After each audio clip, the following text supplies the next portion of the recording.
Welcome to the GRG podcast, the place for all your gaming news, plus hot topics of the week.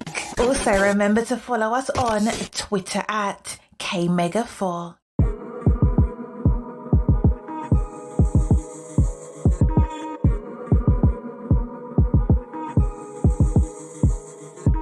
How you gon' lie when you look me in my eyes and you show me a facade? Show me a facade.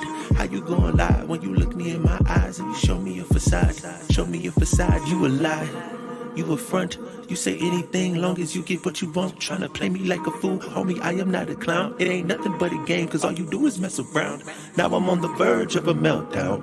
Meltdown. I should've known when I met her back at Midtown, at Dogwood, when I was going through a rough patch, but it's all good. I even told about the dark times I had in childhood when we was driving off of I-10 in Kirkwood. Now all that time I never get it back. You wanted that. Used to hate when I didn't wanna hang. I noticed that. Used to talking about your ex Jake with your next Jack. Used to messing with them white boys. Now she went black. Wait a minute. Guess you went and got yourself a real life nigga. Got yourself some booty shots and live villa. You just wanna make a rapper beat like Dilla. You ain't nothing nice, radiator has cause up close, baby, you a ghost. You a demon, and you should float.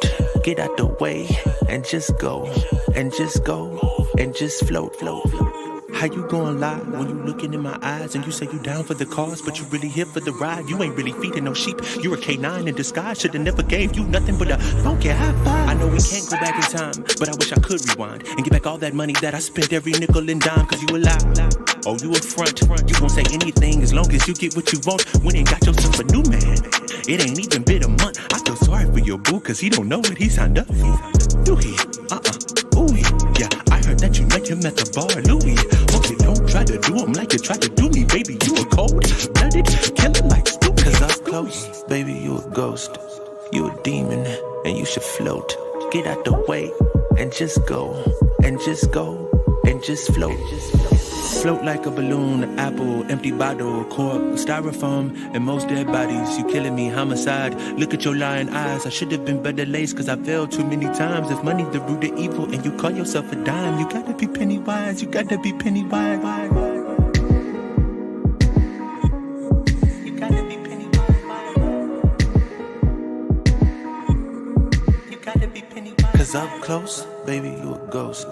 You a demon, and you should float. Get out the way, and just go. And just go, and just float.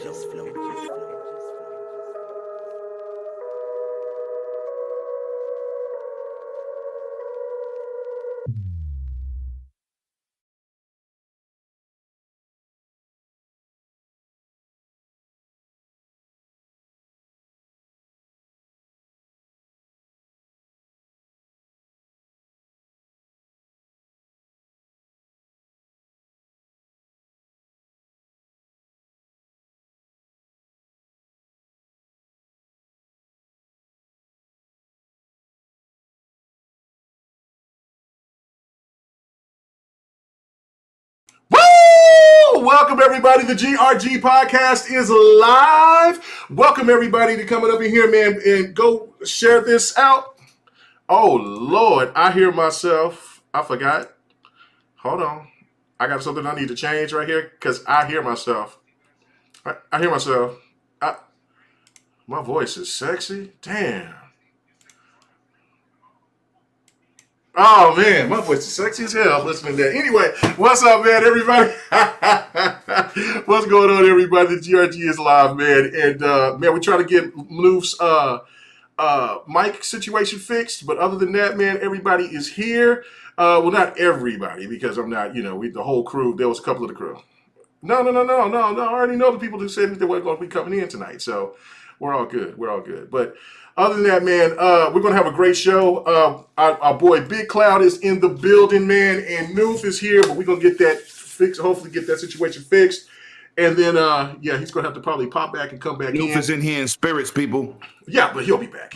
But anyway, let's go ahead and get this started, man, because some people are on press time. They got some things they got to do, and also we all got things to do, man. We got to get back to some gaming, or we got to do some, well, I don't know. if we're ready to get back to that pants off dance off. But man, we got things to do, so we might as well get to it. So man, Big Cloud, what's happening?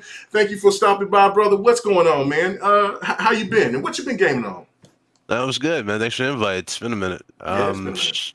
I've been on Returnal. I'm going for that platinum. Already beat Resident Evil 8. Love the game, and yeah, wait for that that Ratchet and Clank as well. Nice. Have you got a chance to play? There we go. Is he there? Has he got it? Yeah. Okay. Yeah. Excellent. Excellent. Check. Yep. Noof, you there? I don't know what. Yeah, man, I'm here. I don't know what the hell was going on, but something was weird. It's all Took good. your mic back real quick to Walmart. Oh, I think so. Anyway, all right, but I'm so retro. Went back to Radio Shack. Come on, man. Nice. Oh my God. Anyway, we're live, and listen, I don't know what's going to be said tonight, so GRG will not be held responsible for the shit that will be said tonight. All I can do is just be a host and just let it flow. So, and with that being said, You're always gonna be a hoe. What? Oh, see, listen, hold on. See, this is the thing right here. All right, since I knew Noof was going to be here. See, Big Cloud, I don't know where he's going to be tonight. You know what I'm saying? He's even killed, but if he gets hype, he gets hype, right? Sorry, Dean. But hold on. But Noof is a cannon, man. You know, you never know what you get. Noof, we're close to Noof after dark, so we have no idea what's going to happen, and then that's going to spark 108 to get started. But anyway, let me finish answering this question to one bit. Have you got a chance? You got a gaming PC, right? Yeah. Okay. Have you got a chance to play the Days Gone yet? Yes, sir. Oh man, I downloaded it. I got it, but I haven't got a chance. Is it smooth? No issues? Everything is right? What kind of graphics card you got?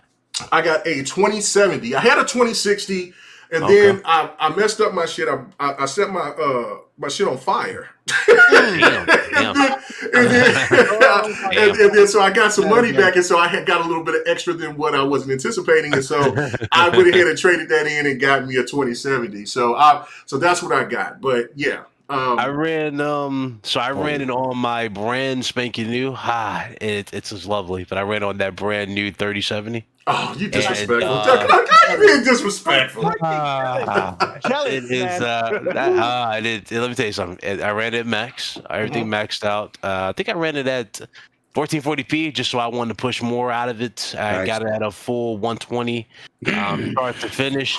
Basically, to make a long story short, the game ran the way it should have ran at the start of the PS4 when it first came. Well, when it came out for the PS4. Basically, when I played it on the PS4, I had issues like where the bike would it would drop frames and it felt like a slideshow. Like it was very sluggish and slow. It wasn't smooth at all. I had issues where frames would drop during combat. This sucker is a completely different experience, especially when you add on the fact that you got a FOV slider as well. Oh my God, this shit's insane. Oh, I can't wait. Bro, you don't understand. Play your first herd, max settings, FOV slider all the way up, push as much as you possibly can. Play that sucker at that performance and have the hordes come at you. It looks like 28 days later type of shit. It's that good. Oh man, I can't wait. I was stoked. And also for people out there who has a PC, I recommend you go get that game. That game is not bad at all. It was just broken as shit when it first came out. But but I got on FanDuel, it has Fanatical. There's a deal that you can get the game for $40. So I picked it up for $40. I was like, oh, I'm with it. So so if y'all interested, go ahead and pick that up, man. No doubt about it. All right, but let's get to our next guest, Noof. Man, it's been a minute, brother. I know it's been time. The last time I asked you to come on, man, you was going through some things, and so I'm glad that you out of it, man. You've been doing all this other stuff. You got podcasts, you got shows, you do appearances, man. You a celebrity, man. How can I be down, Noof? What's going on, brother? Wait for it, right? Boom, boom, kaboom. Noof Nukem in the GRG podcast room. Good to be back. K-Mega, thanks for the invite. Some great faces and familiar people in this podcast panel. So I'm looking forward to diving into the topics and, shooting the breeze, catching up with everybody. It's been good times. No doubt, man. It's been a minute. But glad for you to come on. And then let's get to the panel. Let's start off with the lady of the group, man. Miss D. What's happening with you? What's been going on? I heard that you got something to eat, man. What did you get? I didn't hear nobody knocking on my door. What's happening? Why I didn't get none of it? What's up? What's going on? It's still at the restaurant. You got to order it first. Okay. I got you. I just got some pizza. I'm just here chilling. They were late. I don't like my food being late, but that's all right. It's okay. I'm here. It's been a long week. Ready to get some topics in, chillax, talk spicy. It's gonna be a good day. Oh yeah, no doubt. Oh, she sounds spicy tonight. Yeah, she's ready off the rip. I'm already irritated. That's all right. That's all right. Oh man, that's great. That's okay. All right, okay. All right. Excellent. All right, so let's go to Still Rain, the man from my favorite morning time podcast, Living Single. I'm sorry, that's not it. This man just always got to kill the name. Yes, I already know what it is. It is I am him, the one and only Still Rain, one of the hosts for your morning show, Living Split Screen in the Morning on Saturdays. Just to correct Mega real quick. But other than that, I got to show continued love to K Mega and the panel for continuing to welcome the rain into the GRG kingdom. And look, man, not only that, we got fire topics tonight, and you already heard D. She got some spice for y'all. But we all these guests, man. We got not only the Zoid pilot himself of the Liger Zero. What you know about the light game? Hey, bitch. Oh, I heard you was my age earlier, brother. So you already know what to do. There's a whole different path we can go down. I'm a 92, baby. You already know what it is. Okay, so there you go. And I heard you listen to, you know, hey, it might be a different discussion we might need to have later. Anyway, what's going on? Wait, what? I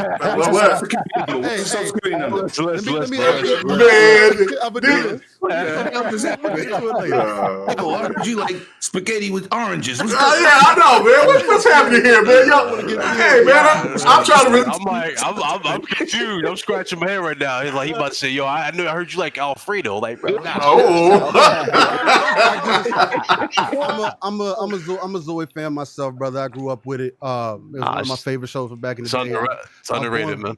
I'm born from I'm a 92 kid, you know what I'm saying? So the 90s is heavy with me. Well, if you say 92 one more time, man, my son is 94, so I'm talking to children right now. You know what I'm saying? What's happening here? Here you go. He said he was getting his first piece. He was looking for y'all exit out. That's what yeah. You know what I'm saying? I was holding my son in my hand, man. I'm over here like, y'all been talking about 92. Shit. Yeah, y'all here like to do that. Anyway.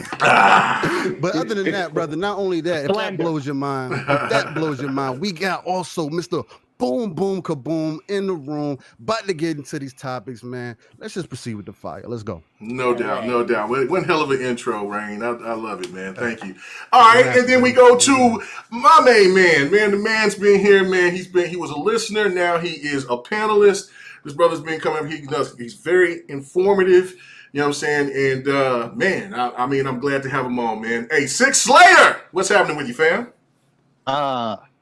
Re-energized, man. I felt like a bear in hibernation since yesterday afternoon. You know, I got that vaccine booster, and it took me out up until about 8:16. I don't know where I just woke up. It will tear your ass up. That second one will tear your ass up, boy. I'm telling you. I'm still timid on taking that shit after what they told me. Department of Health, man. I'm sorry.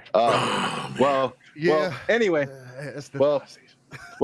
Anyway. Man, all I know is I woke up. I was like, "Oh, okay." The energy is out of nowhere. I just right out of bed. Didn't I tell you? You feel like Superman when you hop up. Like I'm like, bro, I'm Debo up in here. I'm swole. Can anybody come up into this piece? I'm about to. Yeah, man. You're not swole because of that shot. I just want to say. Hey, man, that's okay. We charged up my batteries, man. We got these topics. We got a great panel, and I'm ready to go. So, man, let's go. And then last but not least, man, my brother, man, he's 6'9" with a peg leg, but don't make fun of him because he got one leg higher than the other. You know what I'm saying? And he likes to wear fishnets. Hey, what's up, 108 Dragons TV? What in the hell? What's good, people? We back on another Friday. We got the queen of these 3 hours. We got two great guests. Shout out to Noof, man. I always see you in my chat. 8-Bit, always support you. or Big Cloud. I call him 8-bit. I do it too. I do it too. But look, man, I'm ready to get into these topics, man. We got a lot of people here. We gonna keep it pushing. We gonna keep it moving. We gonna keep y'all entertained. So let's get it popping. Let's go. So what that means is that you're gonna be limited on your words, sucker. Anyway, let's get to it. All right, man. Let's get to it, man. Oh, I gotta get to these super chats, man. Man, woo! I see. Hey, man, I'm feeling pretty damn good. Look at this, man. Stone King. After these hey, bro, Stone King X. Thank you, sir. Thank you so much. He said, "What's up, chat and panel? Great podcast. I like to give back, so I'm dropping this super chat, man. Thank you so much, man. Hey. That's what I like. That's what I like. And then my main man, Dirk Griggity, man, had a great time, man. Thank you for the invite to your podcast, man. Everybody definitely go check out We Bleed Green.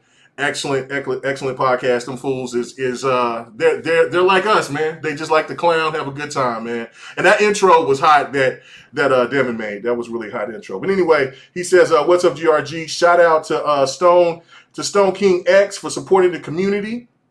What's up, Noof, Big Cloud, Rain, and the rest of the panel? Hit that like button. Yes, hit that like button. Hit all that. Let's go send this out, man. Support. Definitely. I'm excited about tonight, man, because we're really going to get into it. So first off, let's just start it off, man.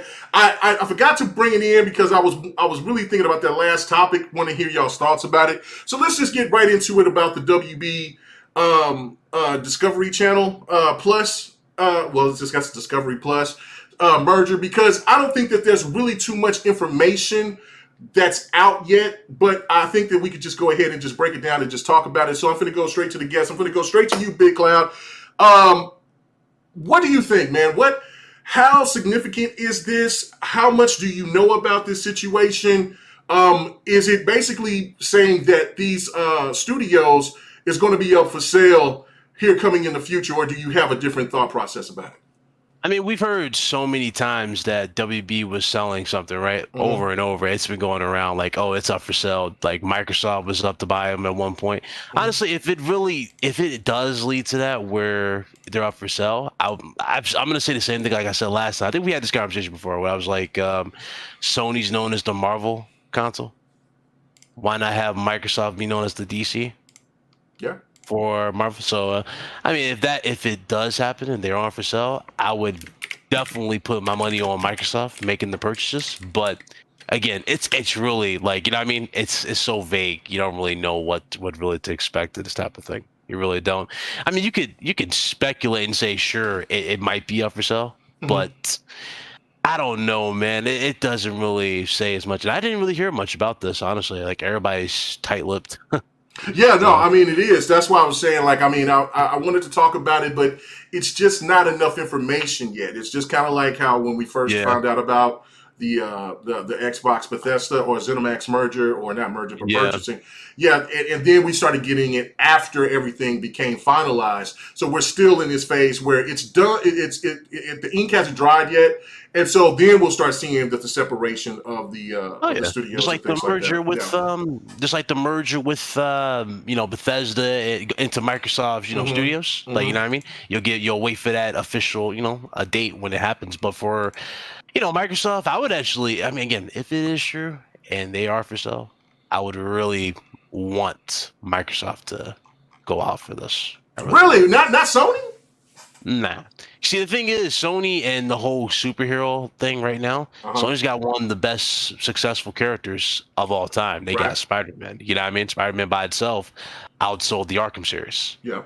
Why not have Batman do for, Microsoft what Spider-Man did for PlayStation? You know what I'm saying? Yeah. Why not do that? I will put money on that type of thing. And honestly, I mean, I don't know if it will happen, right? Because I throw this at the wall so many times, like a Black Panther game, or fucking just different. Because Black Panther will work if honestly, if they were to do it with Microsoft getting Batman, I would bet money Sony would go, "Hey, Marvel, you mind making us a Black Panther? Can we make a Black Panther game?" That would be nasty. That would And be you know nasty. damn well, Marvel's Black not doing it Panther. no more. You know what I'm They're saying? not doing no more of that. I know. That's They're why not selling that no more DLC. characters. Yeah, what's sleazy? No, not talking about even selling them like to Sony. I'm talking about like the idea, have them look over it, like as the overseer type of thing, and have Sony pretty much have one of their studios, like for example, Insomnia Games, make the foreground, make the game,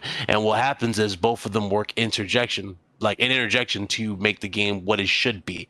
That's why Spider-Man PS4 is so special in many ways. You know what I mean? It was overseen by Marvel, and they also had the proper, team to make that game to what it is. The perfect marriage, yeah. Right. It was perfect marriage. So that's why, even with Miles Morales, people can call it DLC, whatever you want to call it. But Miles Morales, even in that short time, Dragon, that shit was impactful, and it sold you on what? Part 2. Part 2 is about to be epic. Yeah, Part 2 is about to be epic. Yeah, so they about to do some things. So and it looks gorgeous. Oh yeah. Part 2 is about to be. Man, I don't want to. There's so many theories I could throw out there, especially with the movies. Like, you hear everything with the vampire character. Was it Morbid? Or I think it was Morbid. Morpheus. Mm-hmm. So, it's a lot of stuff they can throw out there. I mean, hell, Sony just teased new controllers in conjunction with Venom and Carnage movie. Yes, I pre-ordered the red one. So Sony know what they're doing. Sony know what they're doing. My favorite. I'm gonna be honest with y'all. I've never seen the Venom movie yet. I haven't seen it. Really? Okay, somebody kick out the host. Kick the host. What's the problem, man? To be fair, I can see that. I know a few people who haven't seen it either, but it's one of those movies that wasn't really like, oh, I gotta see it immediately. Yeah. I can tell you right now, you have to watch it, at least experience it once. Can't make it experience it once. Yeah, it was good. Well, I mean, and I haven't seen Spider-Man Homecoming yet either. So. Oh, okay. Now you listen. Me and my wife, I got my wife watching. Got her into the Marvel series, and I'm not going to watch any Marvel movie until I get it. We got them all down except for that one, and so I'm waiting for her. Instead, I don't want to watch it by myself. I want to watch it. With her. Wait, did you see Far From Home? Right? You saw Far From Home, right? No, that's the. I'm sorry. That's the. No, I haven't seen that one.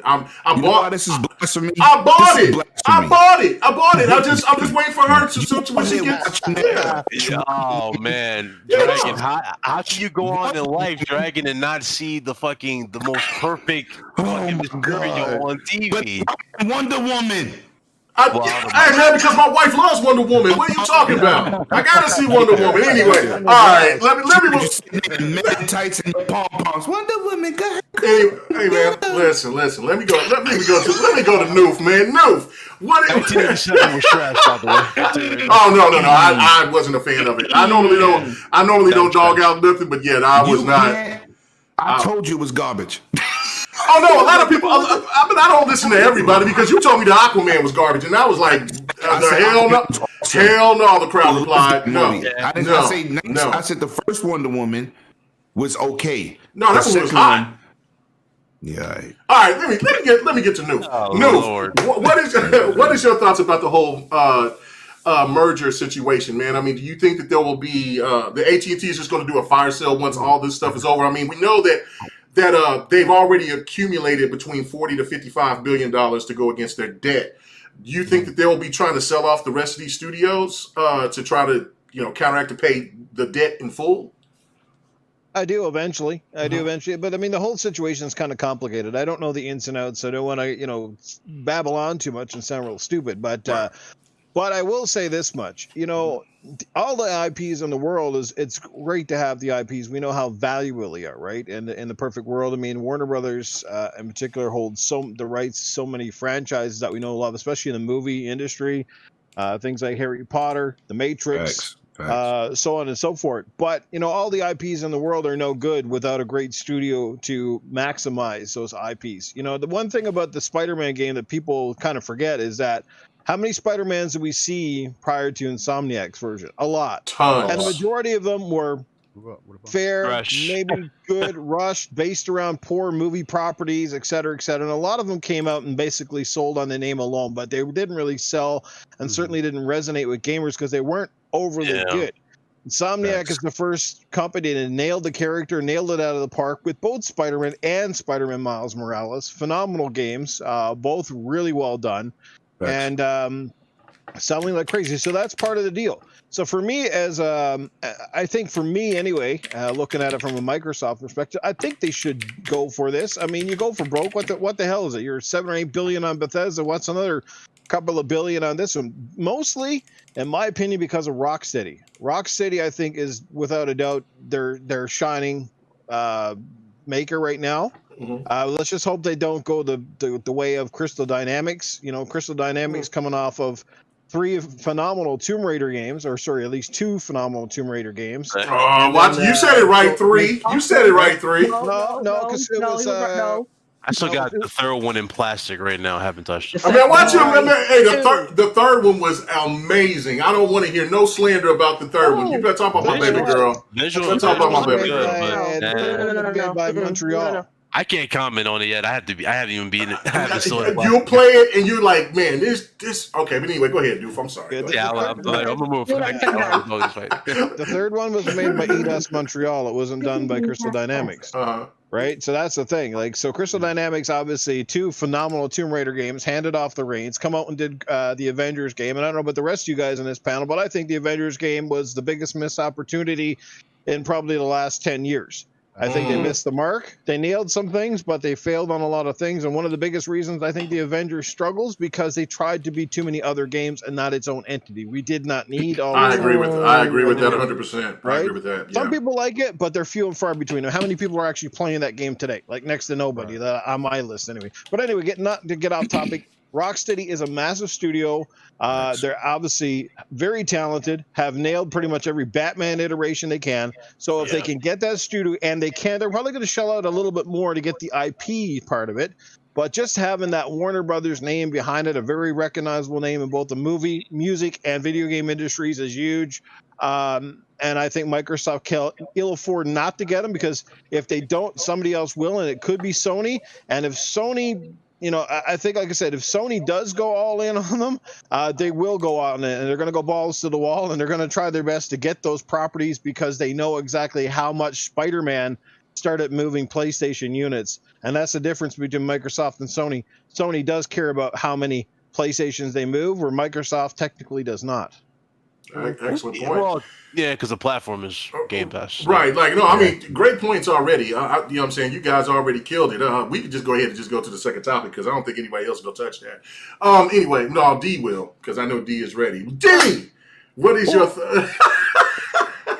I almost got out of jail. I know. I was about to get that slander. I don't want it because it was give it to him. No, because it was already it was sounding a little hot. It was sounding a little hot just in introductions. I don't want none of that funk. Anyway, but D, what is your thoughts about this merger, man? Well, I mean, it just feels like there's rumors or people are just buying stuff up. But again, my concern is going to be WB and how that's going to go, because, I'm a Batman fan. So it'll be interesting to see how it goes as far as, because, I'm still waiting, kind of twiddling my thumbs to get more information about Gotham Knights, because I'm really looking forward to that one. Yeah, looks good. And maybe I've just been oblivious, but I haven't seen anything since that Mr. Freeze gameplay. So I'm just like, okay. This is cute, but whatever gets me closer to Gotham Knights, I'm kind of there. So the one that's RPG. That's the RPG one, right? No, it's actually. The one where it's it's kind of like RPG because they have like levels on their names. I remember correctly. Yeah, it's levels, and then there's like drop in, drop out co-op and such, but it's not like typical multiplayer. So I just want some more information. What's going on? I think it's only co-op. I don't think it's multiplayer like other games that we. Yeah. Yeah, I don't think so. But again, we don't have a lot of information. They showed it looked pretty. Yeah, they showed that. Yeah. Yeah, I just want more, just more information. But we'll just see how the cards fold. Especially with all these events this summer. So fingers crossed. I'm gonna be honest with you. I don't like the Red Hood's look in Gotham Knights. I'm spoiled on what they. It's basically they gave him the comic look where he has the jacket and the red helmet. That's about it. It's the comic look. I'm so sold I'm still sold on the Arkham Knight version of him. I thought that was the dopest look. Yeah, he was dope. He was dope looking. But that game was ahead of its time graphically. I mean, Rocksteady, man, Rocksteady doesn't get enough credit. They make some banger ass games. They made the pistols turn into like what was it, a sniper rifle? Like it does it on the fly or something like that. Like, bro, he was just it was sick. And then also like another studio, which I don't know. Well, I'm gonna give my studio. I think I maybe 108 will bring it up, but because I mentioned it in before we started the show. But everybody's caring about Rocksteady in NetherRealm, but like I said, there's another studio that I think is just as important as all three of them. But I'm going to go. D, you can keep going. I'm sorry if I interrupted you. No, that was it. Okay, that was it. Okay, all right. So let me go to Slayer on this. So what do you think about this, Slayer? As a student of the game, I go back and I read history. It's funny that this is Warner Brothers because it reminds me of when they bought Atari in the first place. They were really that influence that made Atari stray off their path, and caused that game, the crash of '83 or whatever, and changed the gaming landscape until Nintendo showed up. And it also reminds me of the merger of AOL and Time Warner in 2000 or 99, And then so this whole thing with AT&T, is also reminiscent. Well, in my opinion, was a response to NBC Universal and Comcast. You have a communications giant and content. You put those together, and now it's a walled-off ecosystem of content and the platforms that you watch them on. And AT&T wanted the same thing, and they picked up Warner Brothers.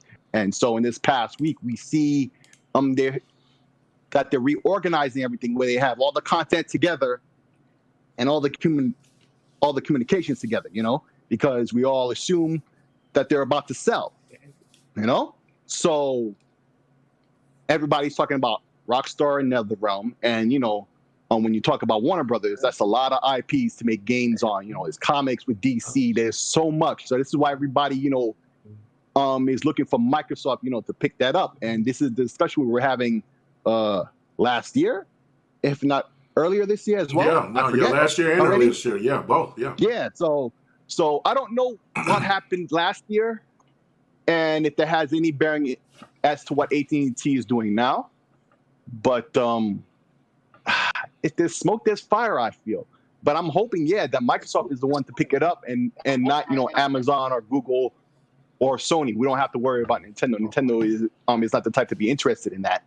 But it's interesting to see that history is repeating itself more times than one. Particularly when it comes to Warner Bros. Like I said, it was them who picked up Atari in the first place, and the gaming landscape today could have been very different if that never happened back then. So it could have been. We'll just have to wait and see. Because there's a lot of rumors and stuff.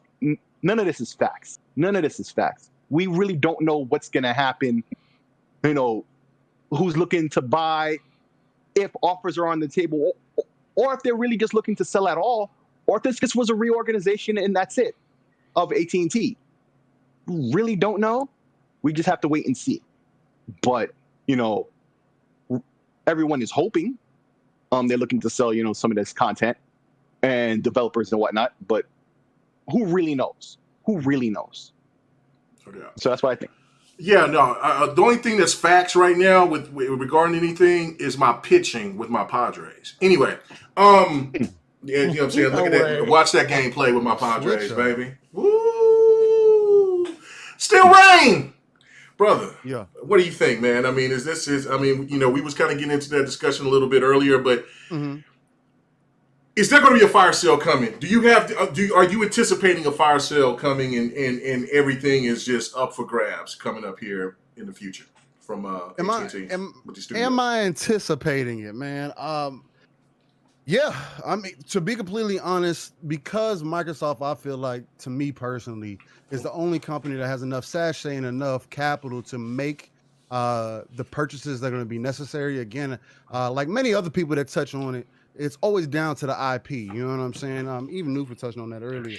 It's always down to the IP, because what's the point of you getting everything if you're not going to get the IPs with them? It makes it completely useless. Or if you got to cut deals and do everything else, and even if it did come down to that, the only company that makes sense to cut those checks and make things happen and can look at the long play is Microsoft. Now, could Sony do it and maybe, do a little spin move and maybe get another realm on the low key just because they got Evo? Maybe want to lock that in. I don't know. But at the same time, it's one of those things. I would imagine that Sony would maybe look at that, just because I've always known, for me, especially coming up, Sony was the fighter platform for me. You know what I'm saying? So when I think about a fighter, yes, it was, I typically think about Sony. You know what I'm saying? There's a reason why they use it for these tournaments and whatnot. Even though they do use other platforms also sometimes. Most of the time, it's always going to be Sony. So now really the king of fighters is PC. Yeah, facts. Because you get the best but not at the tournaments, though. Not the tournaments. No. Yeah, if you just talk about casually, PC for sure. You know what I'm saying? Right. But, ironic as hell. Anyway. Ironically. But anyway, for me, the thing that I'm interested in to see, because what I was interested in before, when there's this whole play with WB was being talked about, is the Nemesis system. The reason why I am looking at the Nemesis system as far as everything that they got going on with all these players, and this is the selfish thing for me, is because of games like Shadow of Mordor and Shadow of War. These two games basically demonstrated to me of what a true AI opponent is supposed to be. A true CPU, basically AI player at this point, because that's what it does. You know what I'm saying? It completely transforms the gaming experience. No one playthrough is going to be the same. You talk to your homeboy about Grub the Destroyer, whatever the case, he might be like, I don't know about Grub the Destroyer, but Kang, I'm just gonna come over. Kang, the Doom dude, he smacked me around. You know what I'm saying? I'm like, damn, I never even ran into that man. The experience is always a different. You know what I'm saying? And I feel like if Microsoft was able to get that in, and I know a lot, people are like, Microsoft already don't know what to do half of their IP half the time, and they in this whole process. But if they was able to get a system like that in place, can you imagine as many games as they can put that in and actually change the game as far as like your overall experience with, let's say, what if From Software was able to maybe cut a deal with that tech with Microsoft and say, hey, let us use it. They would never do that, but of course they do things completely different. But just using it as an example of really giving the end user in games down the line a completely different experience. I feel like that would elevate a lot of things, at least for me. And I think there's another one, and I don't want to take all your monoliths for because I feel like that might be the one that you might speak to. That's the one. Hey man, no, that's fine. I'm just glad somebody mentioned it. I was going to rock. You know what I'm saying? He did bring. It's funny about his point though. Sony just filed a patent for Evo where you can bet on your fights. Exactly. So, they're gonna rake in money. They're gonna rake in money. If they do that and partner with, let's say, Bitcoin. Unless you do that via, I'm saying. No, that's another. See, what I've been seeing, what Sony is doing on this is doing what a little bit of what Tencent's doing. You know what I'm saying? One of has been absolutely right about how Tencent operates. They don't really dominate, or just fully purchase. They just nibble. You know what I'm saying? And just get enough so they can still keep their bets and make money. Yeah, but go ahead, Rain. Go ahead. But because just to dive into that monolith back just a little further, I know a lot of people might have slept on this. Like, okay, for example, like Fear. I was never a big Fear dude, but at the same time, I don't like playing those horror. I don't like playing horror games like that. That's just me. Are you scared? It ain't about being scared, man. I'm not about to I'm not about to have some shit pop up out of nowhere and I punch my teeth. I'm not into horror games either. Now look, I'm not about to. Resident Evil 8 doesn't look anywhere as bad as Resident Evil 7. Resident Evil 7 made me tap out like. I'm out. 7 looks dated compared to 8. No, I'm not talking about graphically. I'm talking about fear factor. I'm talking about yo, I'm in here and yeah. No, Fear Factor with I was like, this shit is not right. This shit feels too real. I'm like, This shit is not right. tap it out. You know what it was? A lot of people put 7 scary because of the VR. That's what it was. I can imagine. Best VR game to date. I am not putting the herpes machine on my eyes and playing that demonic game. You giving yourself herpes because it would be yours. No. I gotta buy it new. But listen. We can get the replaceable face pad things. I'm telling you, like $5, man. That is not an excuse not to buy this stuff, man. If you really want to. Listen, I do not want to hear this VR. This VR. Listen, for people who love VR, I am totally for you loving VR. STDs. That's what we do. Yeah. But you know what I'm saying? The herpes machine is not for me right now. Listen, I told you. Why y'all keep calling it the herpes machine? I don't understand. Okay, because people. No. Okay, this is the truth. This is a true fact that there was people that was contracting eye herpes. From putting on this thing is eye herpes. Yes, I swear to God, it is. I'm not gonna wolf tickets like that, bro. Go look it up. That's what it's called. It's an eye herpes. It's an eye herpes. No. This say it's not for you, fam. That's all you guys. Bro, clap. Big. No, honest to God, everybody go look. Hey, people in the chat, go look it up. People think that I'm over here wolfing tickets. No, go look it up. There is a thing called eye herpes. And there were people. There were people that were contracting eye herpes because they were eye herpes. Eye herpes. And anyway, somebody on Twitter didn't make that up. No, man, it's an act. I just said look it up and you'll see it. Listen.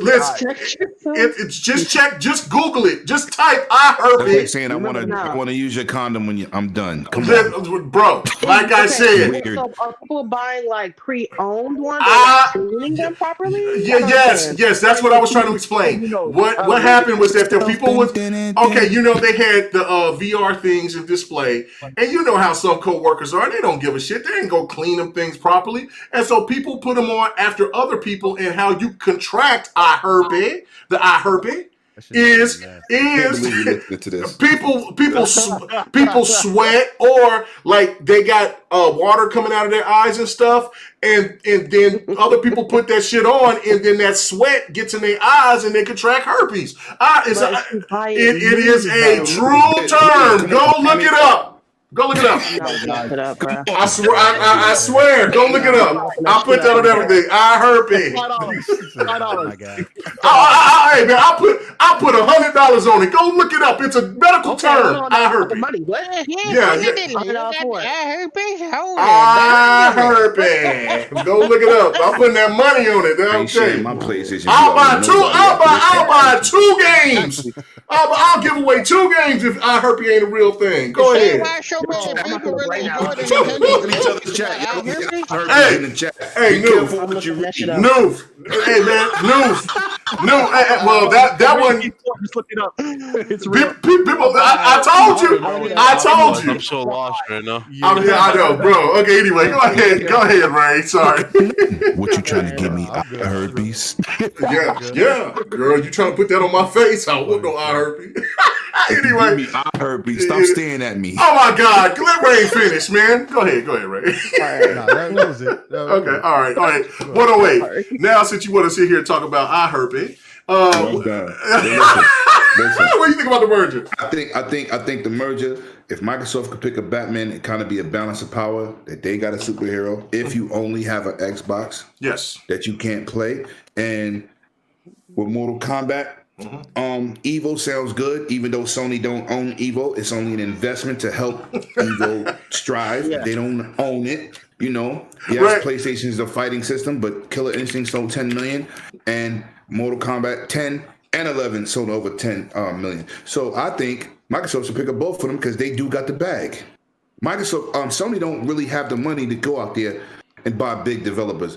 They're doing the Tencent route, like K-Mega said, and they're making small increment investments in Crunchyroll and Evo, and, you know, it's good for them. But the way Microsoft has been on a roll, I think they need another big situation, another announcement to keep the ball rolling and say, listen, we picked up these IPs, or we invested in, you know, what K-Mega's going to talk about when I'm done Monolith, and he's going to go deep into that. But I would like to see Microsoft pick them up because I don't like what Sony did with Spider-Man, and Marvel said they will never do that again, giving anybody any movie rights to a specific character. That's why we got She-Hulk coming instead of the Hulk, because they gave away their IPs. You know what I'm saying? They can't get them back from Columbia. They can't get Spider-Man back from Sony, and they want them back for themselves. That's why we had the whole debacle of them splitting up. He's in the MCU. He's not in the MCU. Sony said, we're not going to do this.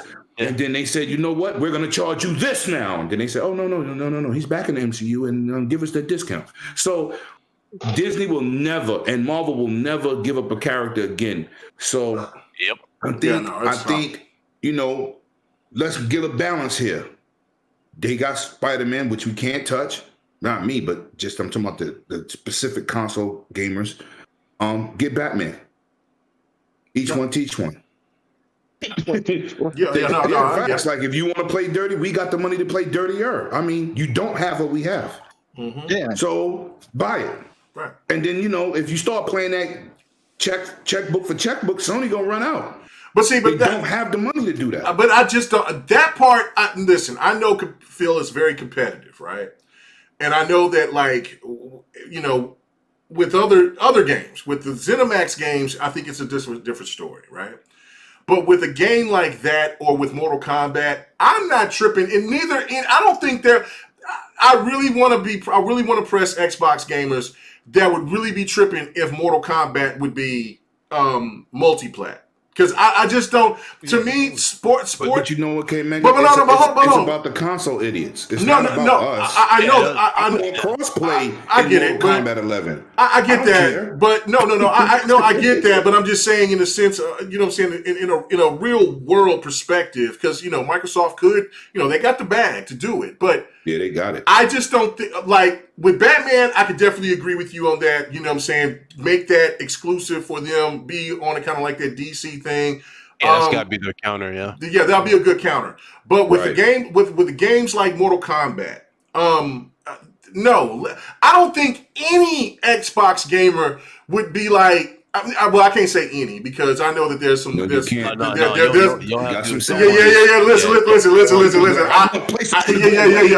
PlayStation to die. Like you know what I'm saying.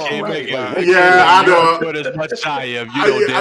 That's true. Want to see the world burn? Yeah, that's true. That's true. Let me rephrase. But Mortal Kombat. But I don't think overall, the media or anybody that's reasonably thinking would want Mortal Kombat to be to be exclusive. It just doesn't make any sense. It don't make sense. That's like Tekken being exclusive to PlayStation. Right. And it's just like with MLB. Any sports game or fight or any fight or any sports. No, I know that, but that's why MLB isn't anymore. One time it wasn't on PlayStation. That's a whole different game, though. I'm talking about sports games and fighters.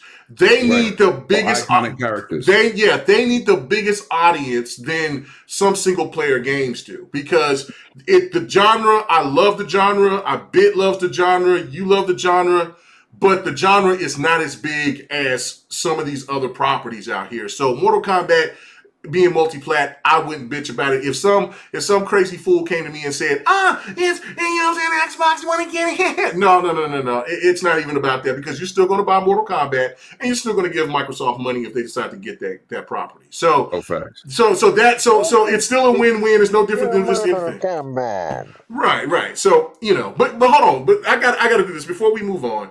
I got to say this I got to ask Cletus this, right? Cletus, have you ever heard of iHerbie? Yeah, I think I invented the iHerbie back in the day. That's probably how it ended up getting out there. You know what I'm saying? They make it stupid. How did you invent the iHerbie, Cletus? Cletus, how did you invent it? What did you do? And I think it all started with my great-great-grandmammy. With your grandma? Yeah, I think it all Grandma started had one babies. time, long time ago with my Whoa, grandma. boy. Somebody came to visit, and grandma had a fake eyeball, right? Oh Lord, have She mercy. took her eyeball out, and I think whoever that was that visited tried to bang the eye hole, and then we Tried to yeah, bang got the eye So hole. somebody visited, right? So who you don't even know who visited? Okay, go ahead, No, go ahead, keep going. I wasn't born then, but I think the eye herpes Oh, have been passed from pig to pig ever since. You know what I'm saying? Pig to pig. whoa, whoa, whoa, whoa, Listen. whoa, whoa. So hold on, listen. I'm a country boy too. You know what I'm saying? I used to. Yeah, he definitely sound like somebody who's kissing cousins. No, I don't sound like I kiss cousins. Listen. Well, you know what they say: the closer the skin, the closer the kin, the better the skin. You know what I'm Right, saying? right. That's right. Oh But no. this is the thing right here, right? Though, so, I mean, Right.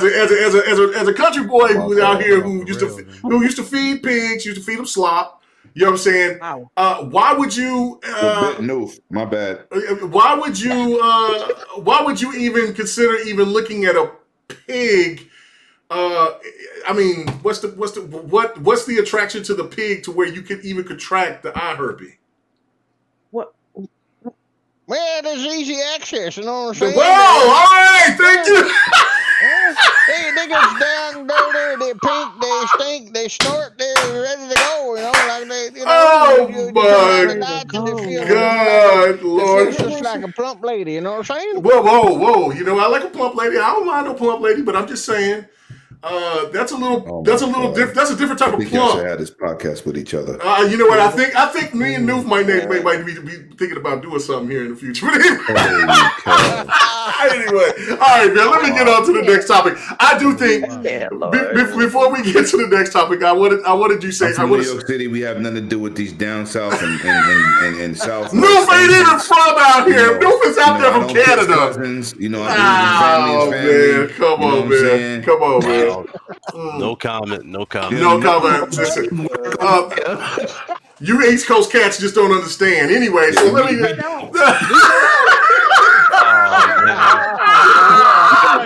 All right, let me stop. Let me stop. No Yeah, kidding. time out, foul. Anyway, so let me go ahead and just say this Oh, that was good. before That was good. that was good. I know. Let me go. Let me get to the before we get to the next I topic. thought we were talking video game topics. Huh? I don't know. Hey man, when Cletus comes on, man, I love Cletus. Cletus, man, he reminds me of my uncle, right? Like He I said, just like poke it. out the eye, and it's easy access. I'm done. Oh my God. Anyway, so monolith is very important for I think in a whole bunch of reasons, because if you could put Microsoft's machine learning, you could implement that engine or whatever that is, that what you would call it from monolith, because WB or AT&T patent it. You know what I'm saying? They're like, look, that situation with what they do with those games with Shadow of War and Shadow of Mordor, if you can implement that into, let's say, Gears or Halo or anything else within Doom or any of these games, and then you also add machine learning to that, you're almost feeling like you're playing against a human character that's advanced. That is the best shit ever. And also, what a lot of people don't know is that Monolith is also in Seattle, not too far from Microsoft headquarters. And then I just found out yesterday that the vice president left, and he is over there at EA now, because EA is going to start making open world games, which, like, I've been trying to tell people, don't sleep on EA and what they're doing. EA is going to make a big turnaround. They've been getting a lot of flack, just like Microsoft has, and I think what they're going to be doing with what they're That's going doing, to be their ace card for Microsoft. Yeah. So Monolith, with the machine learning, with everything else that they're going to be doing, it's going to be something to behold if they can acquire them. It's just we don't know yet, but from my speculation, the most important studio other than NetherRealm, and I know a lot of people are going to say Rocksteady, I get it, to me is Monolith, because of that engine, because of that AI that they have. That I forgot what it's called. Do anybody remember what it was called? What they showed? I can't remember. No. Okay. I don't remember. All right. So anyway, let's get on to the next topic, though. All right. So this right here, I'm going to go to you, Noof, on this one first. PlayStation, right? PlayStation came out with some. Well, it was an article talking about PlayStation has an announcement of a Final Fantasy exclusive. Now, I don't know if that means it's going to be timed exclusive, but I'm going to take their word for it and say that it's exclusive, and they're going to announce it here next month, which is just a couple of weeks from now, in June, that they have a exclusive Final Fantasy game. First, the question I want to ask you is, what Final Fantasy game do you think that could be, or even if you care? But how significant is that? Well, no, I mean, because I don't know if Noof really is into the JRPGs like that. Yeah, one real quick. Yeah. It's like this. I'll answer it with this. There you go. There's my answer. Oh God. I'm a big Final Fantasy person. Yeah, I know it. That's what you know what I'm saying. I should have came. I'm going to come to you first on another topic there, because I was like, man, I kind of want to keep you guys with it, but I was like, damn, Noof is not going to care about the JRPGs like that. So just give me some more Tifa. That's it, and I'll there you go. That's all I need. Okay, I got you. Okay, so you're into Final Fantasy VII Remake though. Yeah, that's the only one I've ever friggin' no, hang on. Okay. I did buy Final Fantasy VII Remake, yes, and I bought the one before. What the fuck was that? 15? 15? Yeah, with the boy band. On the Xbox. Yeah, the that's boy band. literally the first Final Fantasy game I've ever purchased in my life. So, okay, and that was only largely because they changed it to more of an action RPG style. Mm-hmm. Whereas the old turn-based stuff back in the day, I could never get into those games. It was just like any of those RPGs that have turn-based action in them. I was just like, I'm out. Yeah, I'm out. Okay, all right. So I'm gonna go to you, Bit. Okay, so this is definitely in your wheelhouse. I think this is big news, because I don't know which one it's going to be. I think personally, if they bring a remake to Gears Tactics, which was a PlayStation exclusive back in the days, back on the old PlayStation days, I think that would be huge. I know a lot of people may not remember Final Fantasy Tactics, but I think that would be huge. But what do you think? What do you think that this game could possibly be? All right, so the last third-party show that they did, and they said anything Final Fantasy related, I forgot what it was, but I remember they said console exclusive for that particular one. But as far as like the big, like reveal, whatever it could be, I'm not sure if it would be. I forgot the name of the second. What's the second episode for the remake? No, I don't remember what the integrate. Is it called integrate? I don't think integrate. Well, I thought that was the DLC. That was DLC. That's okay, DLC. So I don't think that's not gonna be exclusive or anything. But honestly, it's hard to really speculate for me personally. I mean, I don't know.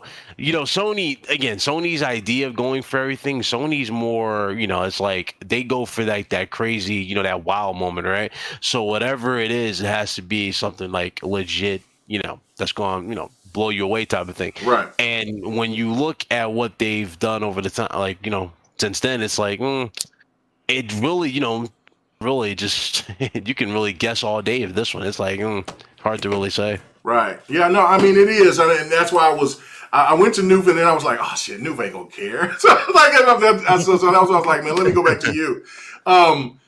Because maybe you might have, more insight. Because this news just can't drop today. It's just more of the thing to that. We definitely know they got some stuff though, because their head of PR said there's 25 exclusive, right? Mm-hmm. And half of those 25 games that are those exclusives are new IPs. So we know stuff is happening. So what do we know? If you do a little detective work, well, we know Insomniac Games keeps tweeting what Resistance Fallen Man. Yeah. They're tweeting Sunset Overdrive. You got Sony talking about SOCOM not too long ago. I hope to God.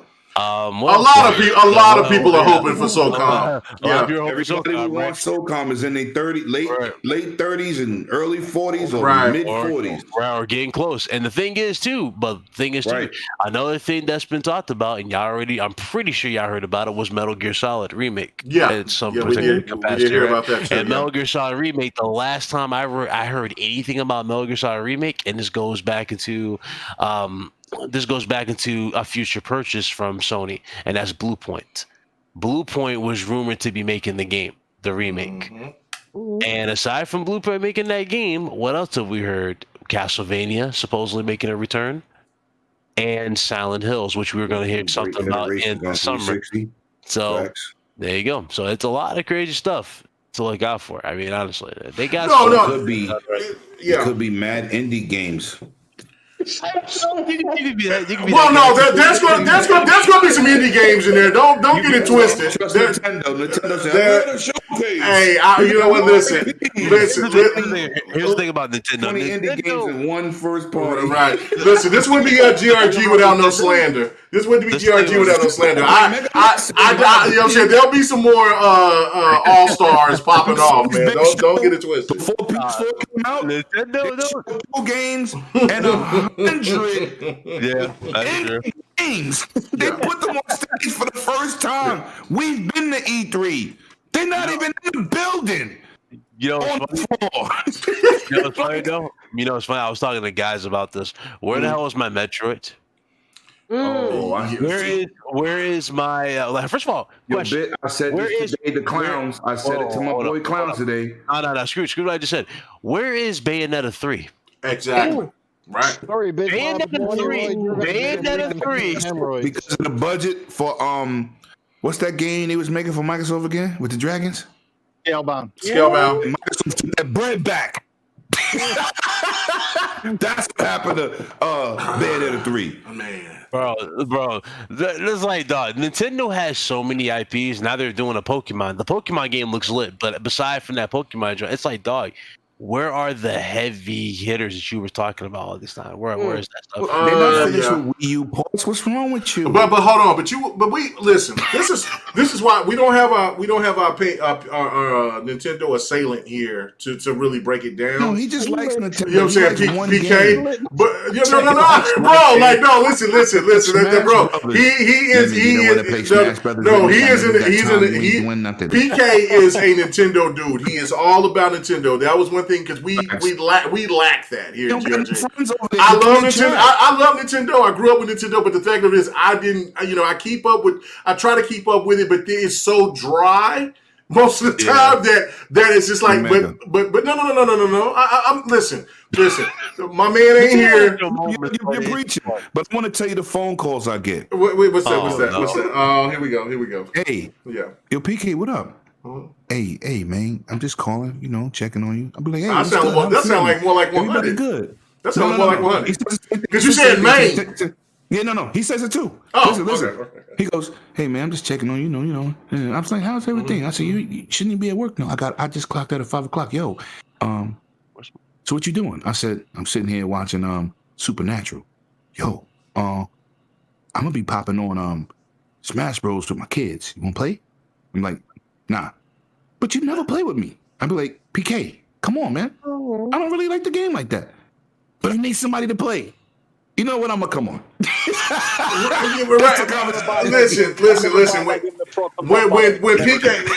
Listen. When PK was so excited when I finally, you know what I'm saying, shout out to my brother Yobi Dren, man, you know what I'm saying, Dragonheart Yobi. Go check him out. He is one of the best people in the community, man. He is a great guy. You know what I'm saying? When I started playing, I played Smash Brothers for the very first time. I bought Nintendo for my son. You know what I'm saying? Because I was one of those people that looked at the Nintendo as being a system for your children, not for an adult. And that's no disrespect. It's just how I looked at it, right?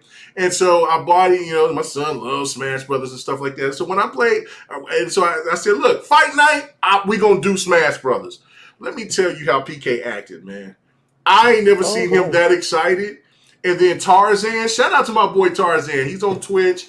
That brother, man, they beat my ass so bad, man. And like, I'm like, man, can y'all give me a chance? I'm trying to learn how to play this because I haven't played Smash Brothers since I played on the GameCube when I bought it for my son. Can I get a chance here? They beat me so. Hey, look, I think there's Cletus's grandmother. Bro, bro.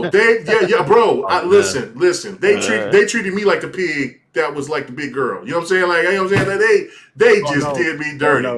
They did me dirty. They did me dirty. It was awesome. And then he was like, "When you want to smash again?" And then that's when I was like, you know what? I'm just gonna hold off on playing that right now. When you saying that to me, because that just don't sound right, PK. But you don't want to smash. And then I was about to say, no, I don't want to smash. No. Listen, Nintendo Cancer is on a different level, but anyway, go ahead. I mean, you know, Nintendo dudes buy cardboard, you know. They do. They bought cardboard. They was like, oh, this is different. It's got Nintendo on. They paid $100 for Nintendo branded cardboard. Nice cardboard. Oh man.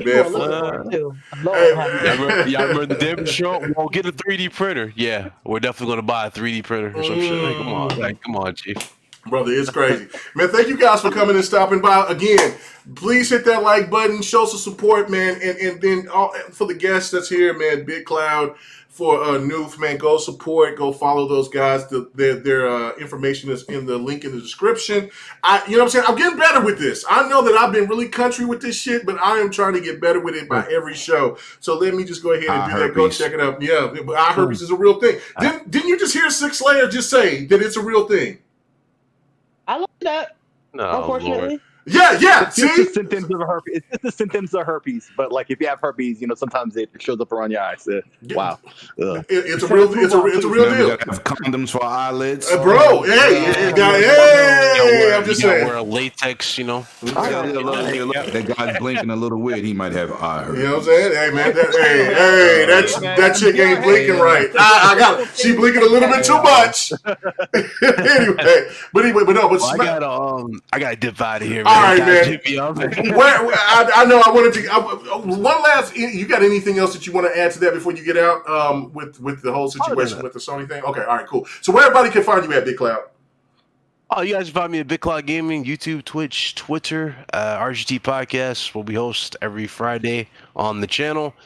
We have developers. We had Housemark on not too long ago. We had developer from Sony Santa Monica. We had Blue Point Games come through. So we've been doing a lot of work over there, but we have a lot in store. I've just been setting those up. So yeah, this week should be great channel, bro. Yeah, I appreciate it. Nice work. I'm gonna hit them guys up and see. Hey, I say, you know, I'm K Mega from GRG, man. I want y'all to come through. I wonder if they're gonna sit there and turn my. They're gonna be like, hell no. Hashtag save it. Shut up. No, man. Listen, we're gonna see. We'll see. But then, thank you so much, Big Cloud, man. You know what I'm saying? I know that you had to do double duty, but man, thank you so much, man. And so now, Lemon can get back to being slanderous, and now I'm all alone now. I mean, I know still Rain's gonna be right, and D's gonna be right, but the rest of these clowns, I have no idea what's gonna happen for the rest of the night. But anyway, we're gonna do this. Wow. Well, I appreciate the invite, man. Thank you, brother, man. Can't wait to go back there and back on your podcast, man, so we can over here hang out, man. I gotta reach out to your crew too. For no doubt, man, because they had a good time the last time I was on there, man. But thank you so much, man. I appreciate it. All right, man. Good night, man. All right. Yeah, wow. we are.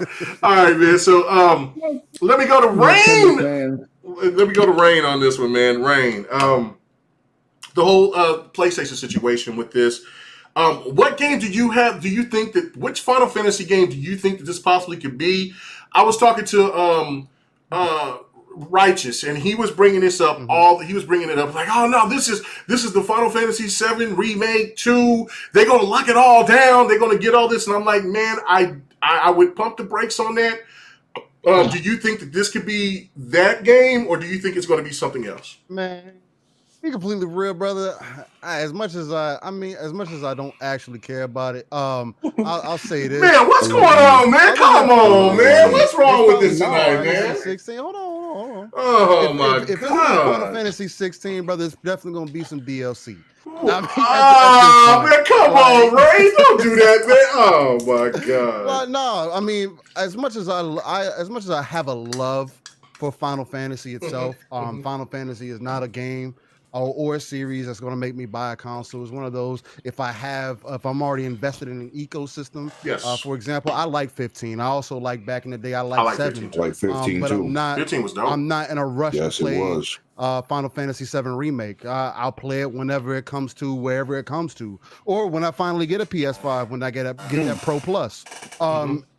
It's one of those things to where I like the series, but I just, as far as what else they can have going on, I mean, the only things we know about other than the remake is we know there's going to be another part to that. They're going to eventually release that in another 5 years, and then they'll complete the series at the end of the generation. You know what I'm saying? And then other than that, they talk about DLC, brother. Like, that's the only other thing that could be. I just hope that they continue doing right by the series. Everybody that has played the remake seems to really enjoy it. 14 is still doing really well as an MMO. You know what I'm saying? Yeah. And it could be, a remake or I should say more so a remaster of Final Fantasy 14. Who knows? Because that still hasn't come over to the Xbox.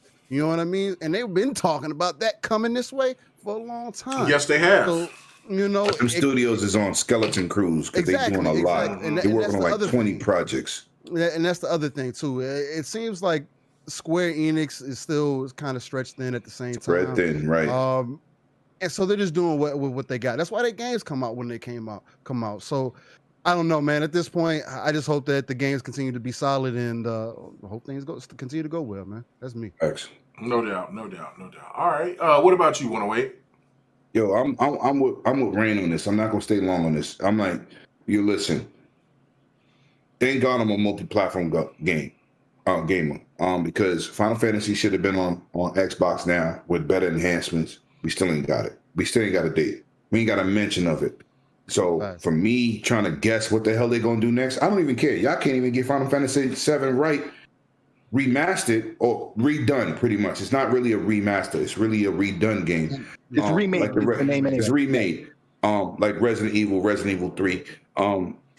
You can't guess what it is because you don't know where they're going. They got their fans up and like, what are we doing? Like, you released Final Fantasy VII remade, and it's not even a whole game. Yeah, I mean, yeah. Now you want to give us a PS5 upgrade? Okay, I get it. The visuals already fine to me. I get it. But where's the Xbox support? Where is the rest of the content for the rest of the game support? But you want to burn your time on giving us a PS5 upgrade, which it doesn't need. Mm-hmm. So I'm not trying to figure it out, man. Listen, man, I'm just going to go with the punches. I'm going to roll with the punches, man. I really don't care. You know what I'm saying? I'm with Rain because this is ridiculous already. It's like with Mass Effect. I'm a big Mass Effect fan. Beat all 3 games 3 times apiece, right? I am now. Yeah, Andromeda, they dropped the ball, released the game, wasn't done, finished it. How about taking that effort and move the series forward? Why are we playing a game from way back? How many remasters and how many times? Well, okay. So I'm gonna have to. Well, okay. So hold on. I gotta pull this one back on you on this one because to me. Now I've been playing this to see. I've seen Attic. He already beat the game, and he's already beat it. I see my boy one bit. You know what I'm saying? I seen him. Attic beat all 3 already. There's no way Attic beat all 3 games. Yeah, no, he did. He beat all 3. He beat all of them. He beat all 3. But this is the thing too. Is for me is that like I forgot how much stuff that I could do, and you guys, well. Maybe not so much for Rain and D because y'all are newer gamers. I mean y'all new to GRG. But that's what you're good for. But no. Listen, I'm talking about how I game. Y'all don't know how I game like that. No, I know. Limit and Sick and them know how I game. I got 40 into something. We don't even see you. Yeah, you don't see me. I got 43 hours still in the first game, and I haven't beat it yet. Right. You know what I'm saying? Everything. Yeah, because I you know what I'm saying? Because I'm seeing stuff that I'm like, oh, I didn't even do that. That's why, it was to me. It was like, right. That's why I beat it 3 times. I mean, look, I didn't. For me, and I'm not tripping because I don't think Attic and them played it. He's younger than us. He's younger than us. Yeah. I don't think they played it back then. Yeah, no. You know what I'm saying? I played it back then. Combo. Right, and that's the thing for me was that, like, I wanted to. The reason why I spent the money is because I wanted to go back and experience it. I am not wasting my damn coin to go and buy a game just to say I beat it and put in however many ways, because it's nothing wrong with some, because everybody games differently. So some people don't, you know what I'm saying? So when, like, I was talking to somebody the other night and it was like, I hate fetch quests and I'm already on Mass Effect 2. That's fine. That's cool. But for me, I spent $53 for this game. You know what I'm saying? Which is a great price for 3 classic games. Well, I should say 30. I should say 35 because I had reward points. But count the price of the game. But yeah, you know what I'm saying? Xbox rewards, shout out. But the one thing to me was that I do not want gang, but I do not want to jump into a game that and half-ass it when I've already played it and beat all 3 of those games. You know what I'm saying? For people who just not experiencing, I get it. But for me, I want it all. So I put 42 hours into the game. So it's a little different. And you know what's crazy, K-Mega? That's my favorite RPG. That's the RPG that put Japan in their place. They couldn't even do no more JRPG after that. They couldn't even get back into the market after Mass Effect. But I ran marathons on those games. The same way, I give you props for 2 games since I met you. Forza Motorsport, with those endurance races, I sat there and watched you for hours. I don't even watch people play. I said, I can't do what you did. That's too much racing for me. And it was to the point where if you don't, how many hours you had to play 3 hours? For one race? 3 hours for that one. Yeah, it was 2. It was 2 races. One was 2 hours. The other one was 3. Yeah. And I watched him for a whole 3 hours. He streamed. I and said, you cannot fuck up. You got to be in the top 3. You can't mess up. You got to be in the top 3. And I called him on the phone and said, I just finished watching you, bro. That was crazy. He was like, you watched me? I watched you for 3 hours. Because I know I don't want to do it. So, and The Witcher. This dude has put in serious hours. We couldn't get him off the game. The Witcher is another amazing game. Over 300 hours of content that's quality. Side missions are very, very between each one. I put close to 500 hours in there. And I'm going to put some more in there because I still got some more stuff I need to do. That game is awesome. But what I'm saying is when he get into a game, he get into it. Yeah. Me, I bust these 3 games' asses. I'm done. And 100 was like, I'm going to check your receipts. We was in the party chat with Clown and Graph and God. Shout out to my team over there, Retro Renegades, 4 guys a quarter. And he went to check my receipts. He said, what is the name of that whole crew over there? Oh, it's Retro Renegades, and then it's no. I'm talking about what are they called? The Guild or something like that? Oh yeah, I'm gonna make an announcement about that tomorrow the Gamers Guild. Okay, yeah, go ahead. Yeah. So he went to check my receipts. Then he got quiet. I said, "What happened, homeboy?" I said, "This is my favorite series." I'm telling you, I don't play single player too much, K-Man. I know. I know. So if I'm telling you, I put the time into this game, I did it. And when he checked my receipts, he was like, yeah, you put a lot of time in it. I said, that's my favorite series. I just said I'm not buying it again. That doesn't mean it's blasphemy. Maybe some new people need to be introduced to that series. Right. But I put everything out, blood, sweat, and tears into that. I didn't even play Andromeda. I'm like 2 hours into Andromeda. But the first Mass Effect series was life for me. So I get it. I get people. Like I was talking to Addict, and he was like, I said, but you young. You younger than me. I was doing this when you damn near couldn't cross the street by yourself. See, and that's the thing too is for older gamers, which we'll go to will be our last topic for the night. Let me just shut up, because I think it all kind of comes home when we do that. Yeah. Right. Yeah. But that's what I'm saying. So I agree with what you're doing, but I already did that, and I'm not going backwards. I got 760 games. I got at least 300 I need to beat. Facts. I'm still rocking Recall. Remember we talked about that last time? We talked about that. I said Recall is truly underrated. This game, first of all, is not easy.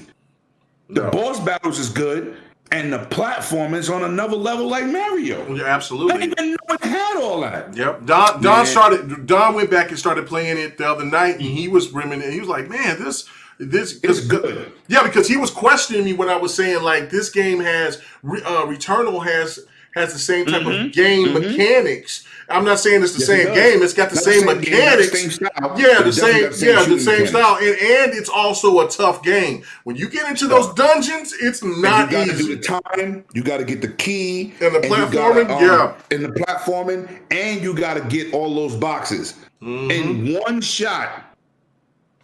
You know how many times I did the first 2 dungeons? Like 4 hours. Yeah. They're not easy. Yeah, so you want to get everything, and I still don't even know how to fully upgrade my character and my dog or whatever you call that little robot thing. But the game is definitely way underrated than what it needs to be. It's a treasure that needs more support overall. Just like Sunset Overdrive. Yeah, no doubt. Yeah. And Rise. Right. Okay. They're all the same category. My bad. Oh no, you good. All right, so who did I go to? Rain, and then I went to Lemon. So let me go to D. What you got? About this Final Fantasy situation? Yes, about Final Fantasy. Yeah, because I know Lemon just went completely about the other games, and I just let it happen too. Sorry. And then I talked about Smash and everything else. I'm sorry. 7 hours later. No, I know. Oh, you know what? Yeah, I need to put my sound effects on. I don't know why I didn't do that. So I'm gonna disappoint y'all again. I've never played Final Fantasy. Oh my God! What is going on here? On Twitter, we gonna exchange some gamer tags, and you gonna get a crash course on what the hell to play. Listen. For people out here for the second generation of GRG. The ladies of Mitchie Dies a Lot and for D, you know what I'm saying, and Jeannie's mom, Ginger's mom, you know what I'm saying. Listen, if anybody wants to hook them up, those ladies up with these games, please do. The links is in the description. Yeah, well, I don't think Mitchie's is. I gotta add Mitchie, but yeah, go. But D is definitely in there. Go. You know what? Go help these ladies because something's amiss here. You ain't playing no Final Fantasy. Listen, you got to explain to me why you have not played no Final Fantasy. You're a gamer, and I know you're a gamer. You're a great gamer. Why the hell have you not played Final Fantasy? Okay, so here's the reason. All right. There isn't. It's unacceptable. There's no reason. I'm not gonna hold you. There's no reason. I'm gonna blow you up. No. Yeah, you gonna get the slander. You better give the public an explanation. Hold your ground, Ma. No. You can't hold your ground. Listen, I know she games. She games. You know what I'm saying? We're friends on Xbox. She games. They're not. Like, who cares? No. Listen to this man putting this cape on. I'm gonna give you this word. Why give me? Mega introduce you as a gamer. That's a few games. You said, well, I don't care about this because right. There's certain games that listen, like my boy Noof is different. Noof has tried those games. There's some of them that he don't like. There's some of them that he do. He gets the pass. But for you have never played them. I got to put you on par. I got to put you on point. What in the world? Why have you not played those games? Why not? Okay, so to be frank, right? When I got my PlayStation, yes, ma'am. I got my PlayStation in like 2000. Okay. I was big into racing. I was big into cars, and that's all I knew was on there. Like, there wasn't no internet back then. You could just see what your friends are playing. Facts. No, you're absolutely right. 100%. And being female, I didn't have, like, other friends that were like, hey, did you get that? Like, no, that was the boys thing. So I only knew about Gran Turismo. I played all the Gran Turismos up to PS3. Then Grand Theft Auto came out. And, I played Tomb Raider. And, my cousins came for Christmas. They brought it. Yes. But nobody was playing Final Fantasy. So the entries that I was introduced to were Gran Turismo, Grand Theft eventually, Tomb Raider, classic, the original Need for Speeds. I was heavy on those. Oh, facts. Oh yeah. Okay. Like 3 Hot Pursuit, the Porsche one. Like I was heavy in the Need for Speeds back in the day. What about Undercover? Undercover, I think I broke off by that point. I think by the time the PS2 came out, I was mostly Gran Turismo. I wasn't Need for Speed anymore. I had 3 Hot Pursuit and the Porsche one. That's the last one that I recall playing. But then by the time I got to PS2, I was heavily into Grand Theft Auto. Put 500 hours in San Andreas in high school.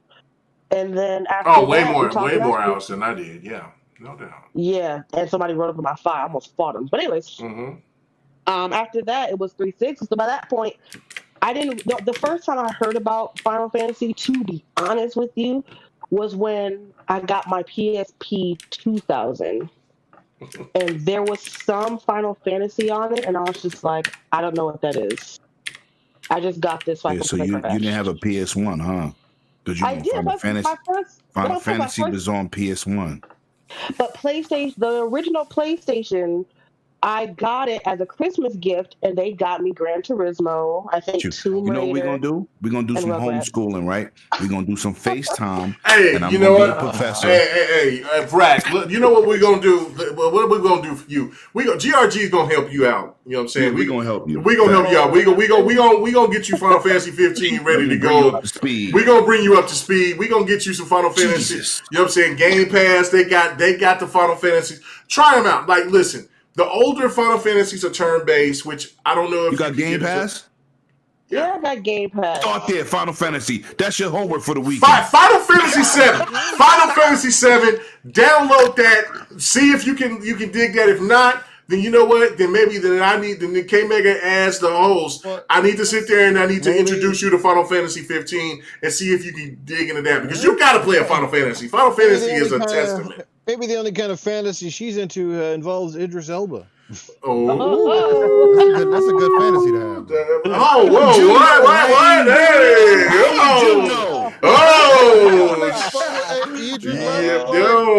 Anyway, what's up, Fonzarelli? Thank you for stopping by. Hey, brother, I'm gonna have to hit you up, man. Sit there and try to have a reunion, man. Bring you back on to the GRG family, man.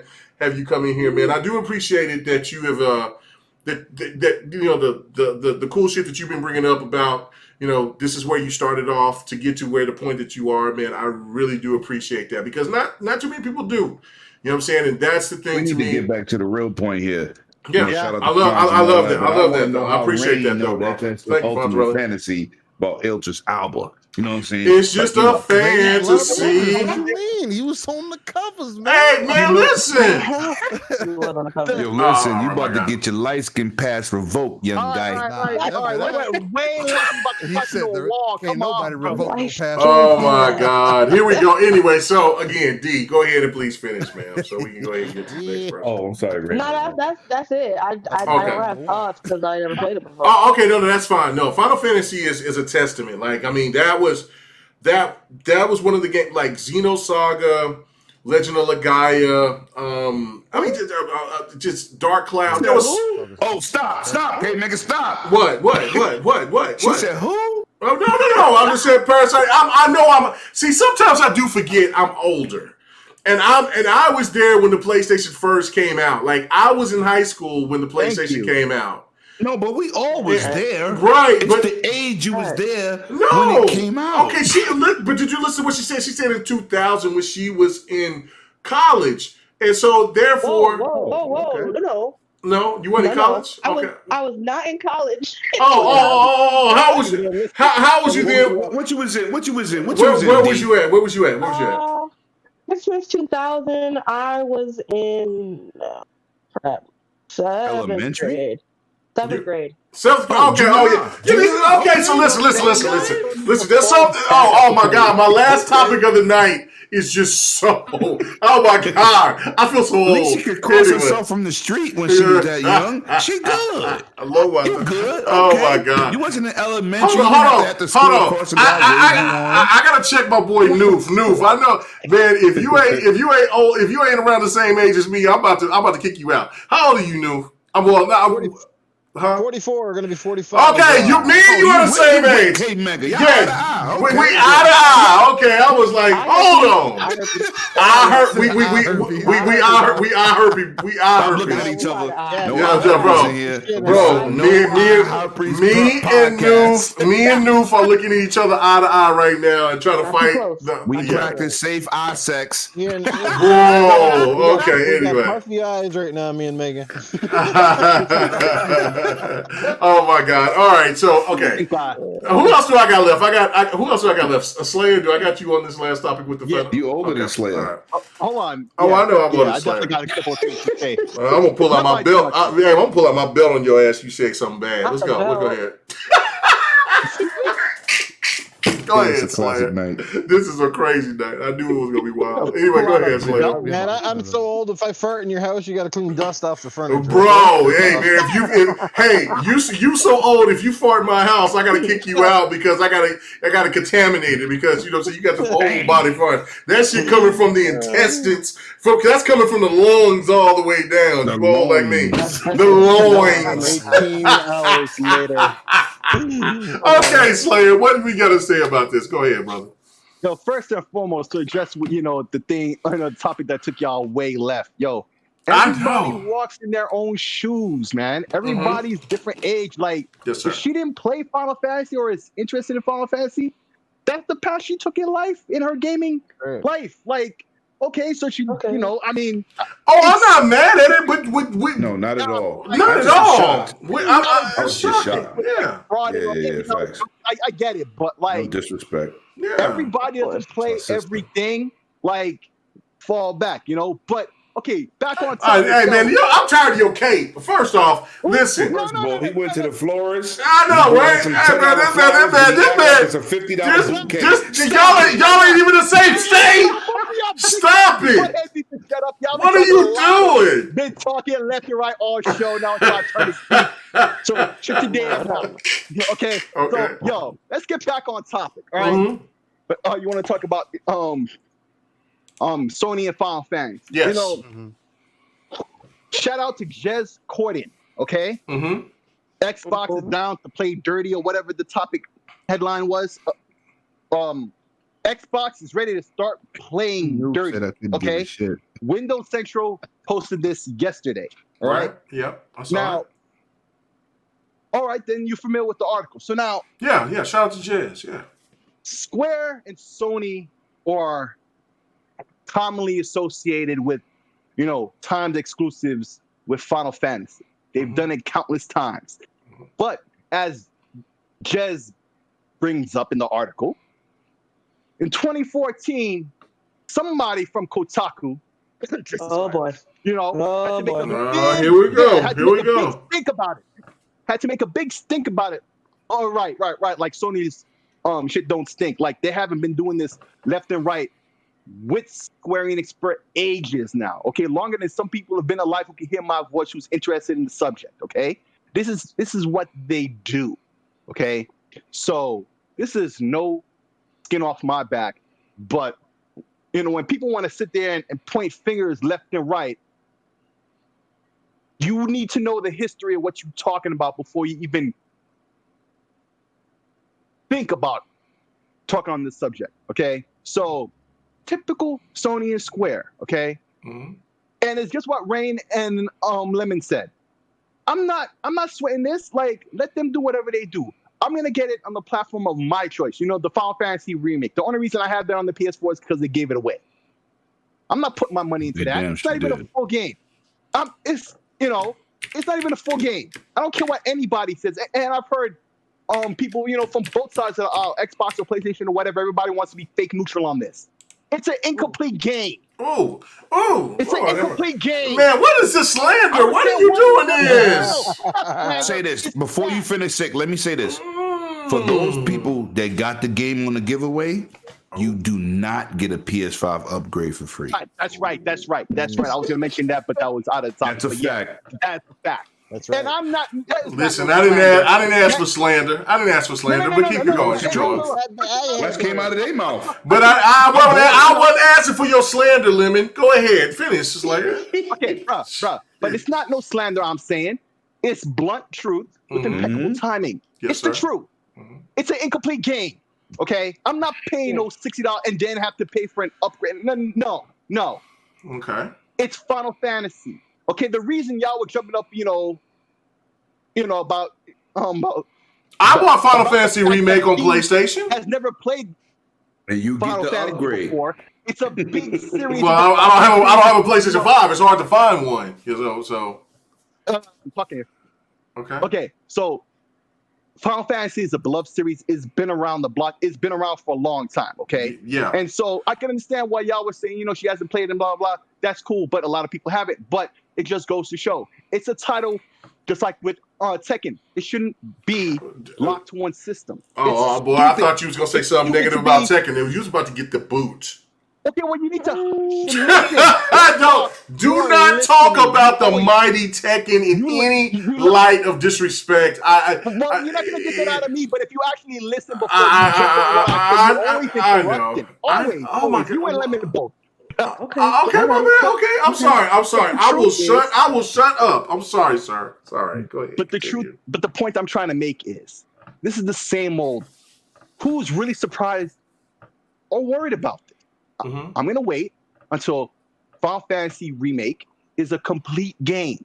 And then I'll get it on the best platform or the best performing platform at the time of release. When the complete thing is there with the DLC and everything, I'm not playing no incomplete game. I'm not doing that. Okay. But all this talk about, they pay for exclusive, except when Microsoft did it, from the same publisher, by the way, it was a problem. Right? And now we see that same individual in the press. Now he's doing, like the press tour of his neutralness and whatever. Like, I'm not a fan of this dude, okay? Because he's saying one thing and now he's saying the complete opposite. Which is it? That dude is a hypocrite in my mind, okay? I don't care what anybody says. But it just goes to show. This is just another day. It's another Final Fantasy game on another PlayStation platform that's going to be a timed exclusive, and it's probably just Final Fantasy 16, right? And it's probably just going to be a timed exclusive. Maybe this one time they've paid enough to make it completely exclusive, which I don't believe. But oh my God, it's about that much. Like, who cares? They do this all the time. It ain't nothing new. Okay, all right. So, I mean, you know what's sick? You came with a lot of disrespectful slander. They said it was listen, brother. I'm not. You could be right, and I'm not going to say that you're wrong. I'm just saying that they said it was an exclusive, right? The point of the matter is, which is a great point, is that they've said this many times before, and it only turned out to be timed exclusive. That is exactly what I was going to say. They said it was exclusive; it is only timed. But listen, I'm going to give them the benefit of the doubt on this one because I don't think this is going to be a major. A major Final Fantasy title if it's a remake. I think it's going to be something different that would not get be a side game. It'll be a Final Fantasy game that wouldn't get a lot of gamers upset about it because now we're starting to see a lot of PlayStation. Well, not so much PlayStation, but we're starting to see a lot of gamers starting to be a little bit more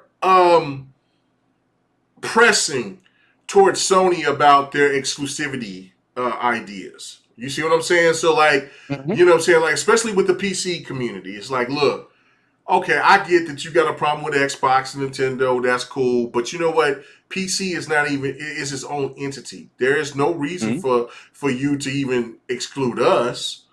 And so, therefore, you should put that game here. And then, so that's why I don't think that it's going to be a major, like I've seen rumors of Final Fantasy VIII remake. Like, if they did that, that would be something that would get the PC community upset. I got to read the super chat. Sir X Man from the chat. He says almost every Final Fantasy is in Game Pass. She can even play the original Final Fantasy VII. That's a fact. So she can get her Final Fantasy knowledge on, which is true. And also, for because I don't know how long Kingdom Hearts is going to be on there, but Kingdom Hearts is also a Square Enix game too. So if you're interested in that, then you could jump on that as well. But the thing of it is, overall, this is the thing that I look at that could be that's good for Sony, but I just don't. I wish that it for Sony. And I know that there's going to be Xbox fans that's like, nigga, you sound like you're trying to be super neutral. I'm not. I'm just being real. Wrong with that. It's nothing wrong being neutral. It's just the fact that people, because there's people that think that because I'm an Xbox centric guy that I gotta hate Sony like everybody else, and I don't. Mm-hmm. But the thing to me is that I just Sony games and a lot of them. that is true. But the fact of it is that I don't want Sony to mislead the public again. You know, to try to come out and say, well, this game is exclusive, so we can go ahead and sell PlayStation 5s or whatever. And then it comes out that later on this game is going to potentially be on PlayStation 4 We've been through enough or of PC. Yeah. We've been through this and the next topic that we're going to get into, and this is where I'm going to get messy with Sony. And that's when I did the topics, I was hoping that, because I knew Big Cloud had to leave early, but I was like, damn, I wanted to get into Biomutant. And that's the next topic we're going to get into. But I do want to say this is with this. Sony, if it is exclusive, make it exclusive. Put your money where your mouth is. Don't be coming out here talking about that it's exclusive and then lie, and then next thing you know, because you have a timed exclusivity rights with it, that you'll jump around and then, it's this and that just to sell consoles, and I understand it's about the business, and then you got your fan base looking like fools. That's the thing about it to me, where it's all about that. The fan base does that to themselves, but whatever. No. So for the most part, yes. But for other situations, when there's people that are credible, that I look at like Big Cloud, Kelly Rex, there are PlayStation guys. There are good guys, right? I listen to them and I support them. Even with Brap is a good guy, right? But what they do is that they go off of what Sony tells them, and then they look like fools at the end of the day. Because Sony sit there and manipulates the game. And I don't want that for people who are pro PlayStation fans, because if Xbox did that to us, and then let's say I hear you say it, I hear Noof say it, I hear anybody else say it, that trying to represent that, then I'm going to call you out, because that's not right. Microsoft is faking the funk and is bullshitting. And Noof, I know you know this 100%, that when there's some things that you say, and there's sometimes that I disagree with what you say, especially with the older games and with the disc games and shit like that. It still doesn't matter. You're about your business. You're a realist about it, and I have to commend you for that. Even if I don't agree with it, the fact of it is that you don't want to sit there and have these people that touts PlayStation to go ahead and look like fools at the end of the day, and then they got to spin a narrative, because then you spin the narrative because you changed at the last second. So I hope that this is a true exclusive, and this is going to stay only on PlayStation and PC. That's all I'm going to say on that. So anybody else got a point they want to say on this before we go on to the next topic? I just want to piggyback on you real quick. Yeah. Because y'all know me, I like to call them a spade. Yeah. Because I know one example, and this is the only example that I'm clear with of what you're saying. If anybody needs clarity, I don't recall what the name of the event was, but there was an event where they showed Miles Morales for the first time. Yes. They showed some other shit, and I was like, damn, I get my bread up, I'm broke. And they were like, everything that you are about to see is PS5 only. Exclusive. Mm-hmm. That's it. Mm-hmm. That's it. And I was like, damn, I'm not getting this shit for 2-3 years. But that's okay, because I already knew I was getting my PS5. So I was just like, okay, cool. This shit looks lit. Okay, taking advantage. And they're like, by the way, just y'all brokies know, this shit is PS5 only. And then there was an article, they're like, oh yeah, it's coming to PS4. And I was like, hold up. Every time. Wait a minute. Y'all made a point. Y'all made a point to be like, don't get your hopes up. This is coming to PS5 only. And then literally every game's coming to PS4, which is fine for me. honestly, because that means I can enjoy it now because I have a PS4. But there were people, because y'all know after every showing, the gaming community, you gotta turn your shit off They for a get the good couple of facts. hours. Yep. Because everybody's just like, oh, and they're just going back and forth like children, and people were like berating, like, yo, PS5 only, let's go, Miles Morales, da, da, da, da. And then as soon as they were like, oh, it's on PS4 too, silence. It was just like, oh, we're not gonna talk about it. Oh, okay, all right, that's cool. That's cool. Okay, No, that's cool. I mean, no, you're absolutely 100% right. That's the thing to me that's problematic is this because this is just a rumor right now, and then when they pronounce it, you see that the PlayStation fans are going to jump on it just like they do with just like with Xbox fans with Starfield. We don't know anything about anything, and then again, it's just like, oh, it's like this, and then next thing you know, it's a game that's going to be on everything in the next year or two. So that's a great point. But anyway, all right, let's move on because now K-Meg is about to be slanderous because I'm about to talk about this Biomutant, but you know what I'm saying? But I'm going to let everybody else talk about it. So I'm going to go to New first. I know you've been quiet on this, New, been quiet here for lately, and I know you're a guest. I apologize for that, but the situation going on with Biomutant, the studio that's making... Rufus not a guest. He's family. Let's go. He is family. He is family. That's right. I got eye herpes. There you go. I know. Cletus got eye herpes now. New got it in there. There's a lot of things going on with your family that I need to ask questions about. But anyway, but New, I do need to ask you this question. So I'm going to you first on this, brother. Okay, the whole Biomutant situation, the issues that's going on with the PlayStation 5. I've seen back and forth. There's a lot of division. There's a lot of hate. I've seen that the developers themselves is like, look, I've seen hate between the Xbox community, between the PlayStation community. I just don't understand why people are upset when we're being upfront with you about the situation with the PlayStation 5. What is your thoughts about this? First of all, with the slander that they're getting from the PlayStation community, and also with Biomutant as a game that Mark Cerny and I recorded it, but I didn't want to, and I kind of wanted to throw that shade, but I'm like, no, I'm not going to do that because it's, you know what I'm saying, I gotta be better than that. And so, but Mark Cerny himself talked about in his own words about how the PlayStation 5 with AMD, they had their backwards compatibility situation locked secret down, sauce. and it was they had their quote unquote secret sauce. Everything was going to be right, and then you look at this situation.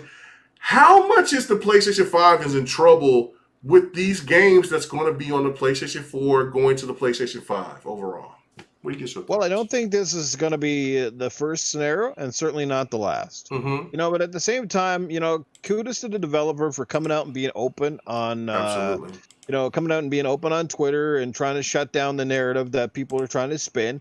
I mean, didn't you hear the insider say that Microsoft spent $2.1 billion to make sure that Biomutant ran better on the Xbox? I mean, come on. Whoa, hey, that's a real deal? I didn't even hear that. Where did that come from, brother?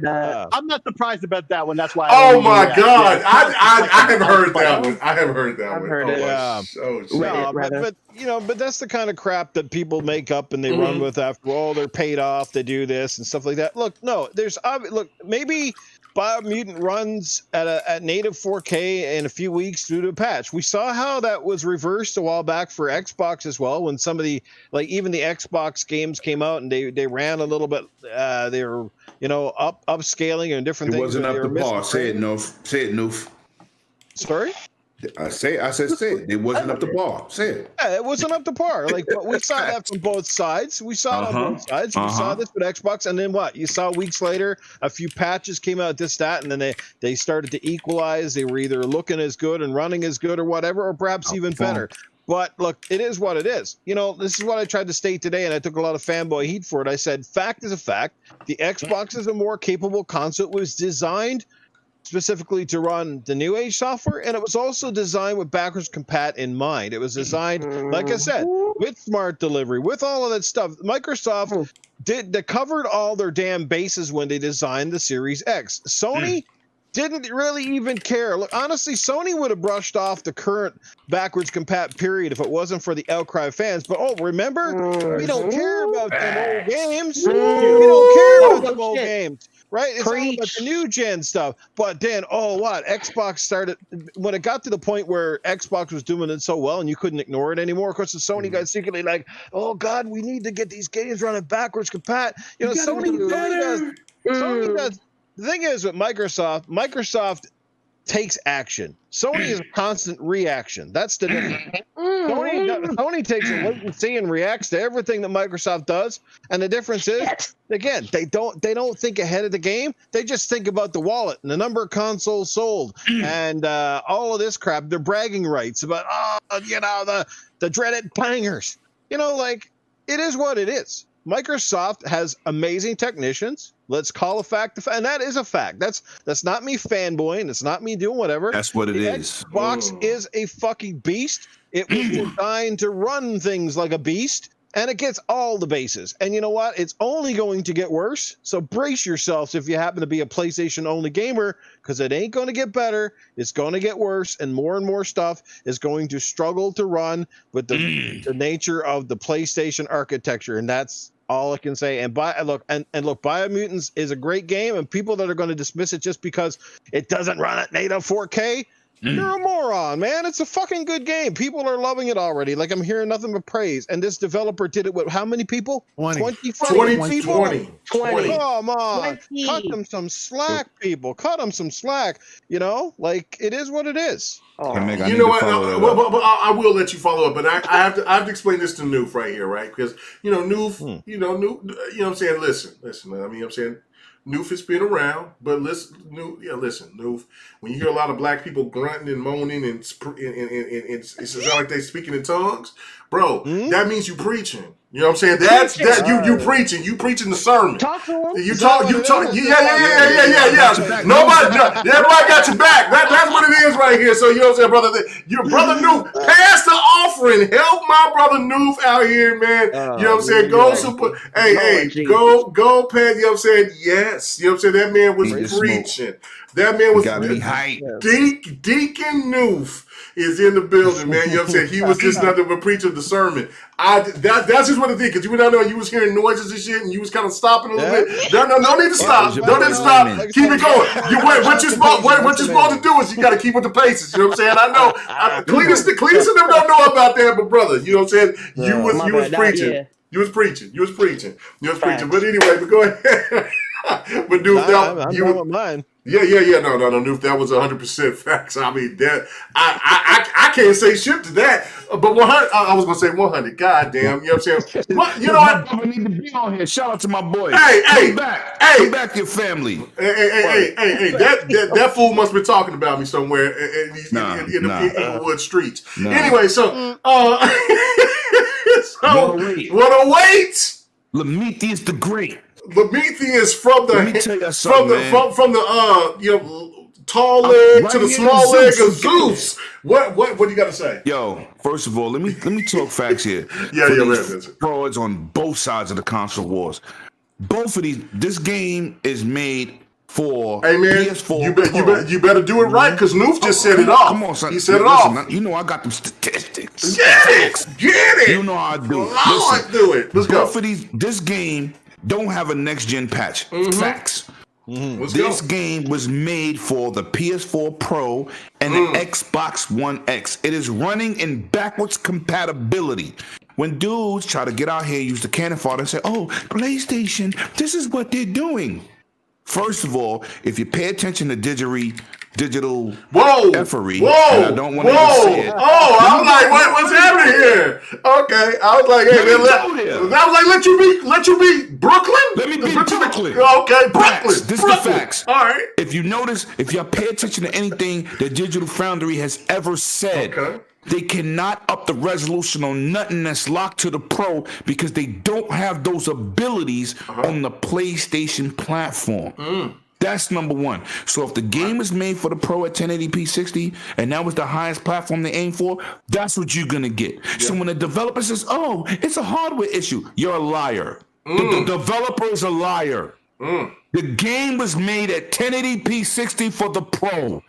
Now, the game was made on the Xbox One X at 4K native. So in a backwards compatibility situation, you're going to play the game how it was meant to be played on that backwards compatibility platform at the resolution it was supposed to be displayed. We all know native games have hit Xbox One X for the last 3 years, since 2017. 4 years, going on 4 years now. This game is not a next-gen upgrade. It's not a next-gen game. It doesn't have a next-gen patch. So when you hear developers say, "Oh, it's because of the hardware," they're lying. How they say that again, Lemon? They're lying. No. You said, "Oh." I mean, did they come out like that? But I'm just saying. So we got to take things with a grain of salt. We know the PlayStation 5 can do native 4K games. Yes. It's a 9.2 teraflop system. We have an Xbox One X at 6 teraflops. Throw the numbers at their ass. 4K. Throw it. But when you hear things and you hear people use things as cannon fodder, "Oh, look at this. It does 1080p 60. Because it's not with a next-gen patch, you goddamn idiots. It's playing the game on backwards compatibility. So it has nothing to do with the developer. It has nothing to do with the system. This is not a returnal situation where they said it's a hardware issue. What it is playing the game is backwards compatibility at the frame rate it was intended to play on the top systems from last gen, which we all know is the Xbox One X and the PlayStation 4 Pro.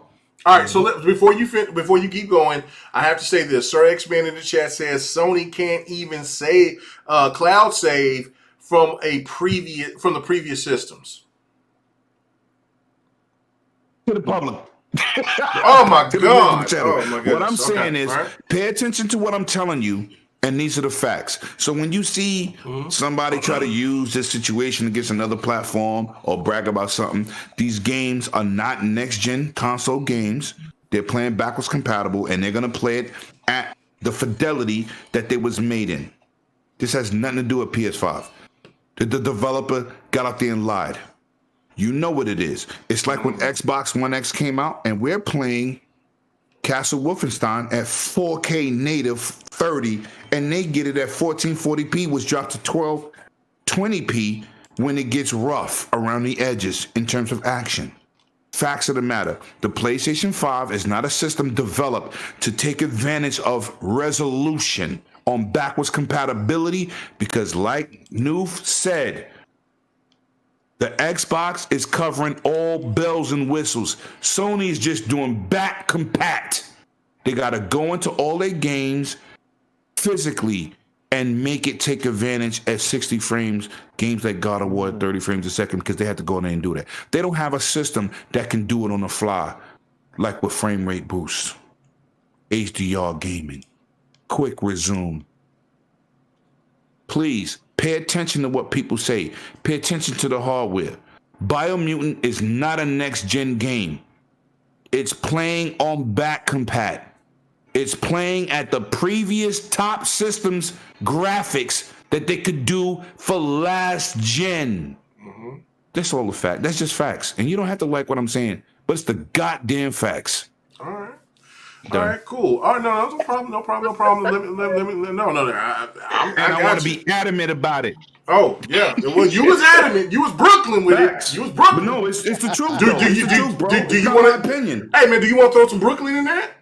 Brooklyn. Woo! Throw that in there. I'm barking. Yeah, Brooklyn. Anyway. Catch a super chat from Sir X-Man. He's got another point. Oh, wow. Chad is like a dinosaur. He fossilized with his opinion. Oh, my God. No. I hit up Sir X-Man. He was talking about the Sony couldn't even do the previous systems. But anyway, all right, so let me go on to Liz. He just want to do slander. He don't. He's the Christopher Hart of the Xbox. Hey, man, I jumped on on my brother Sir X Man last night on Next Podcast. You know what I'm saying? He was coming with that BS.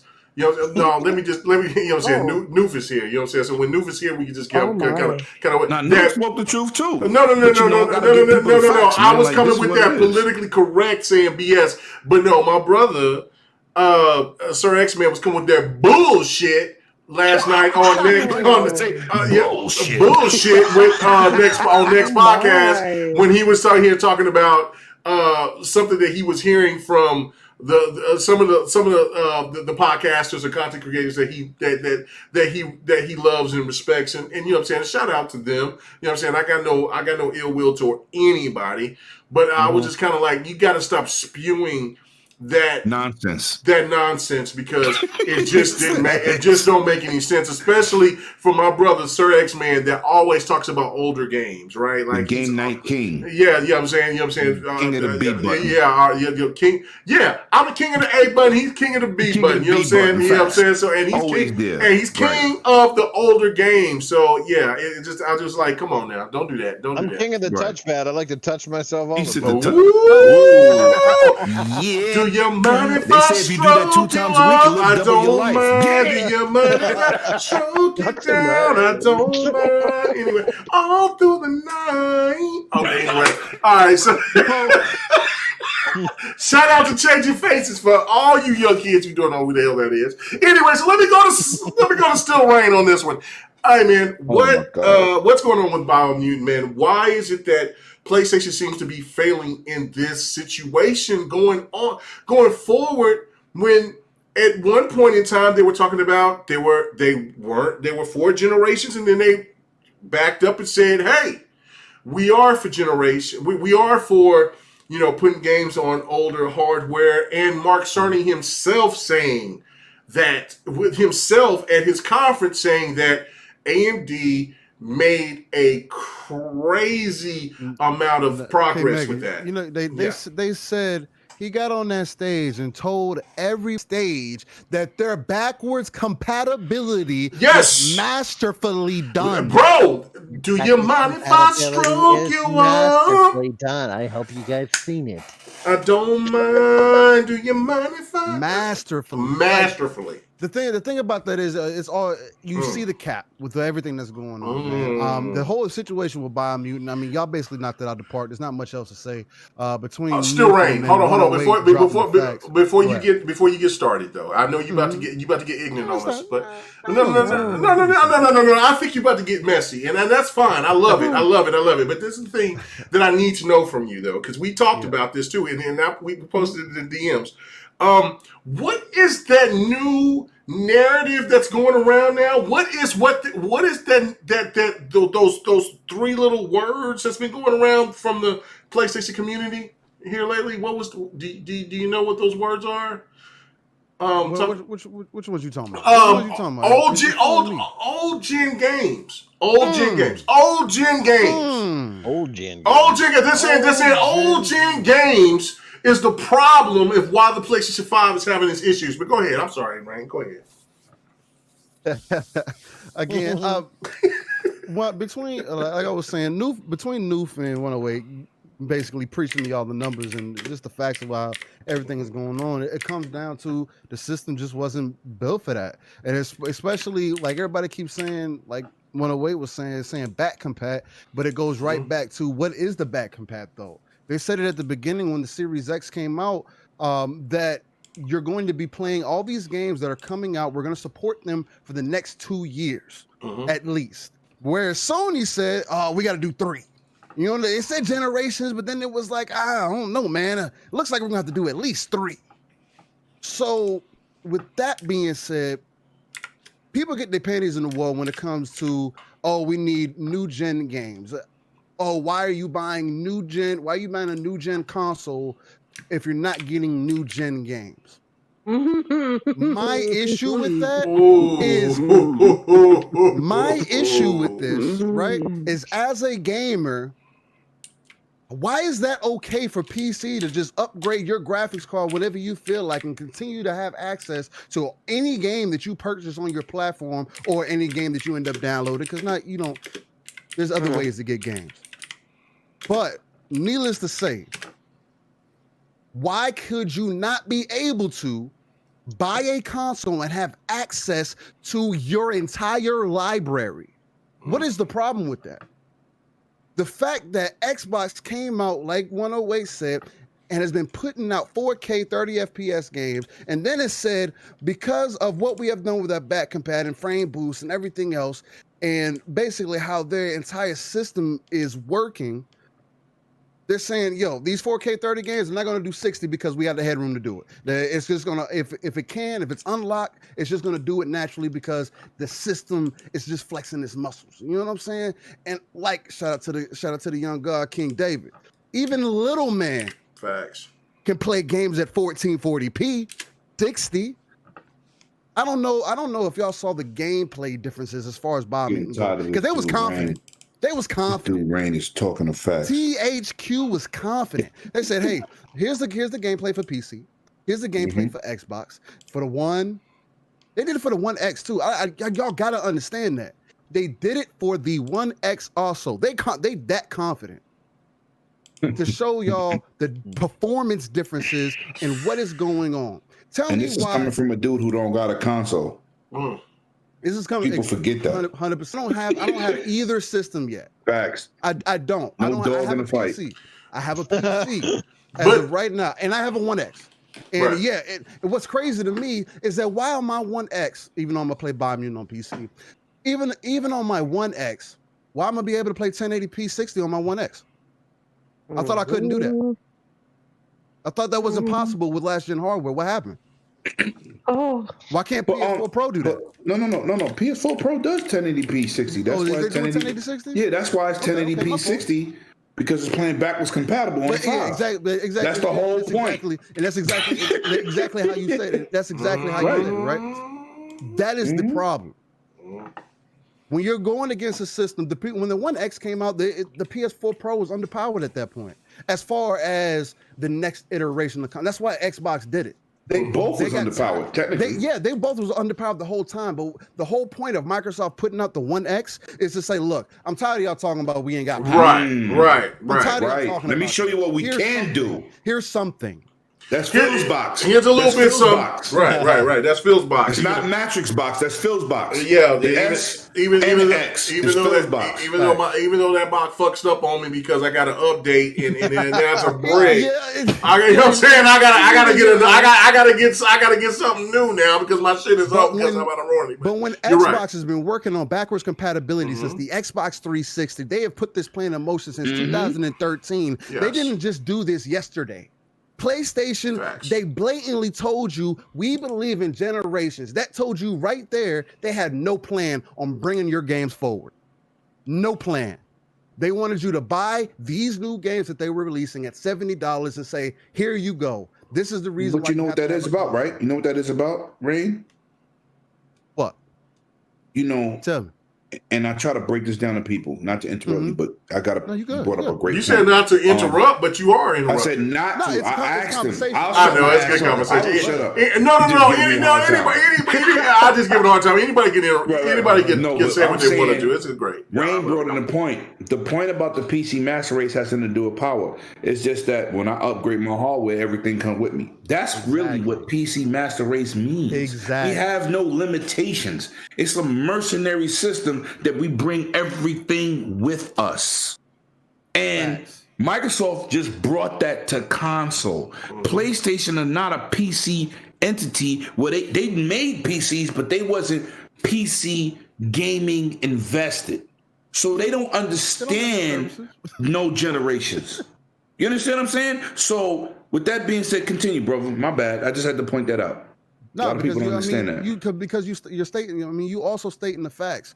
It's one of those things, people are so stuck up in their mind and so stuck up in their own ass about how we did things before. Xbox had digged into their PC pockets, their service pockets, and said, look, why can't you just do it the same way PC guys do it? And I got a question for you before you finish. Go ahead. I got a question for you. Go ahead. Do you got a back catalog? I got a hell of a back catalog. Okay. I can tell you so when you upgrade your PC, right? You upgrade your PC, right? Do you want to lose your back catalog of games? No.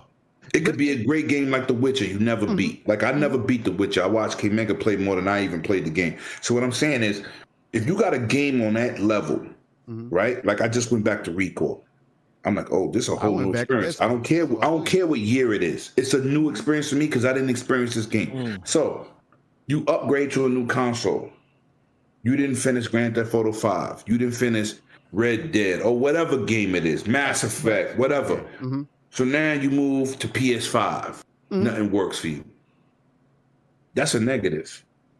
It's not a good feeling to have. I'm tired of going through these now you got to keep an old console, spend all the money for the new one, whereas I could trade in everything and I just get an external hard drive or keep my external hard drive and keep it pushing. Facts. What's a better situation? You tell me, Rain. That's a question for you. What's a better situation? PC gaming, bring everything. Console gaming, bring everything. Console gaming on a PlayStation side and say only some things gonna work.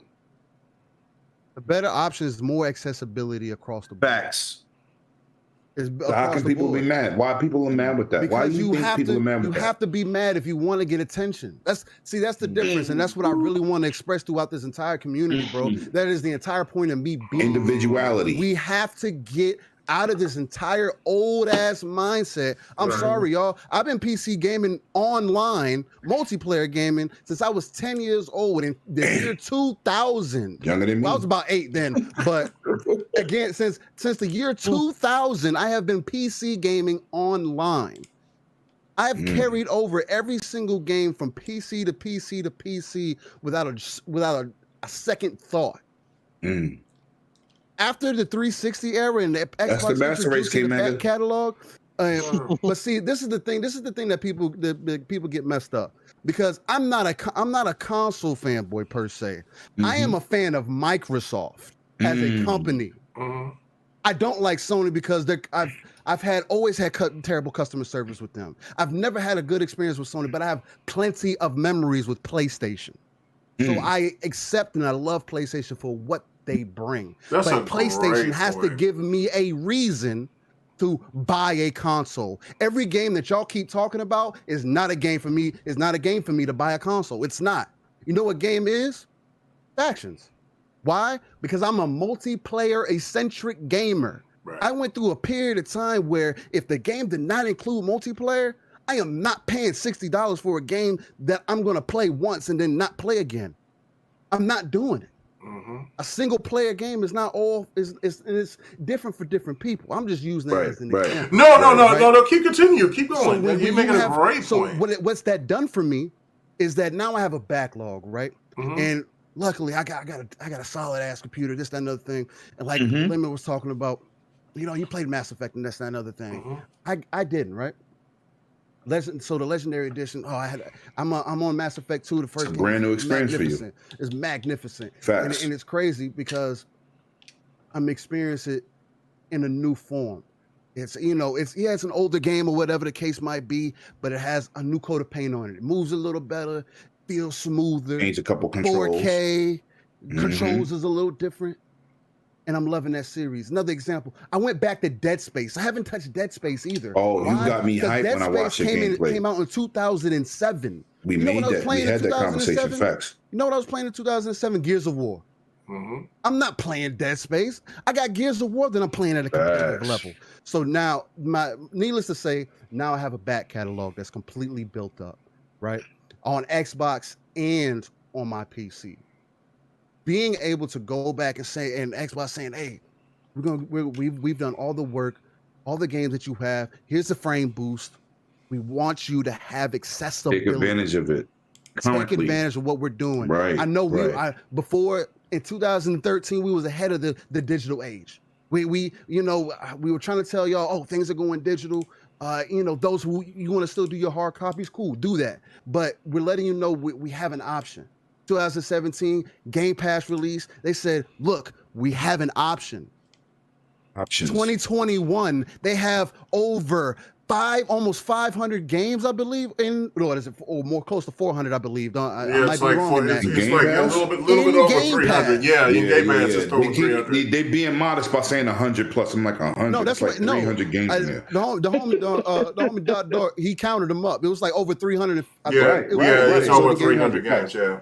So and almost almost 200 of those are frame boosted at this point. And they're only continuously to do it more and more and more. Y'all can say, yo, who's playing old games, brother? But everybody with a back catalog. You can't. We're all playing old games right now. Everybody's playing old games. That's right, Noob. Thank you. You bought Resident Evil 2 Remastered. Come on, okay. What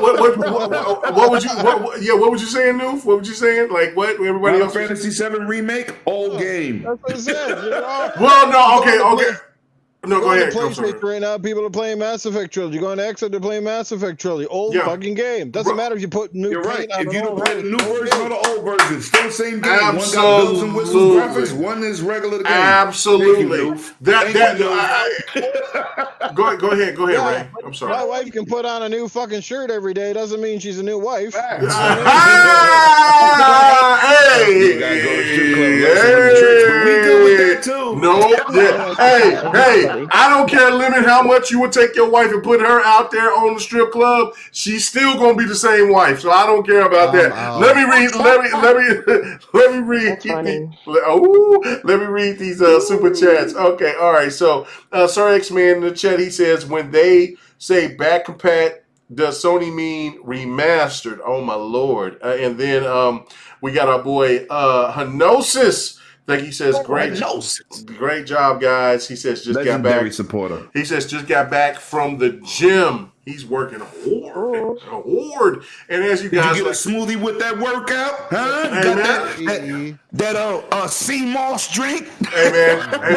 The workout that I'm working on is this Crown and motherfucking Coca-Cola, I'm on that cherry Tito's. vanilla. Anyway, that's my workout. Anyway, Tito be let me get to it. So, Brain, that was some fantastic points you hit. You hit it. So, man. First of all, Rain is older than his age. That's facts. No. Look, listen.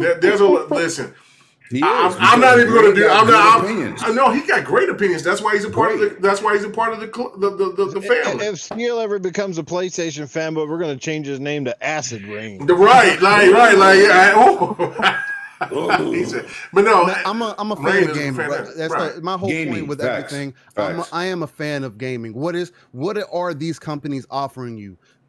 That is what matters to me.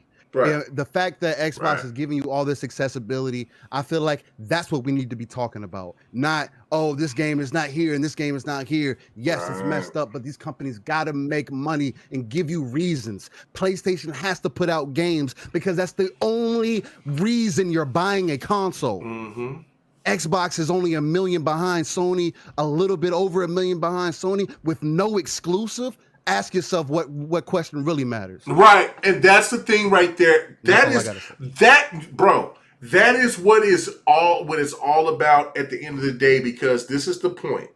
And I'm gonna go to Slayer on this one. And then I'm gonna let D be last. You know what I'm saying? Let the lady go last on this one. But I do have to say this. If these type of games didn't matter, right? Or if it was all about just exclusives and things like that, then we wouldn't have the situation that we have right now, because Returnal will be selling 7 million plus, because I think that they said that there was 7 million PlayStation 5s out there right now. Mm-hmm. That's not the case. They haven't been spewing out no numbers about Returnal.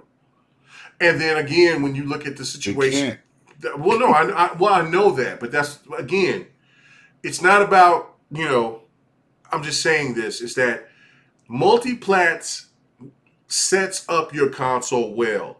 Because when you look at the situation with PlayStation 4, yes, the big hitters like God of War, Horizon Zero Dawn, Uncharted 4, late, not early, late in existence, and Neo and some other games that came out. Ghost of Tsushima, Last of Us 2, those games did very well, right? Or got attention. But it was well received by the people that purchased it was well received. But what was the thing that got PlayStation up above everything? Fortnite. It was Call of Duty. Other games out there. Final Fantasy VII is a different monster because there was a lot of people anticipating that.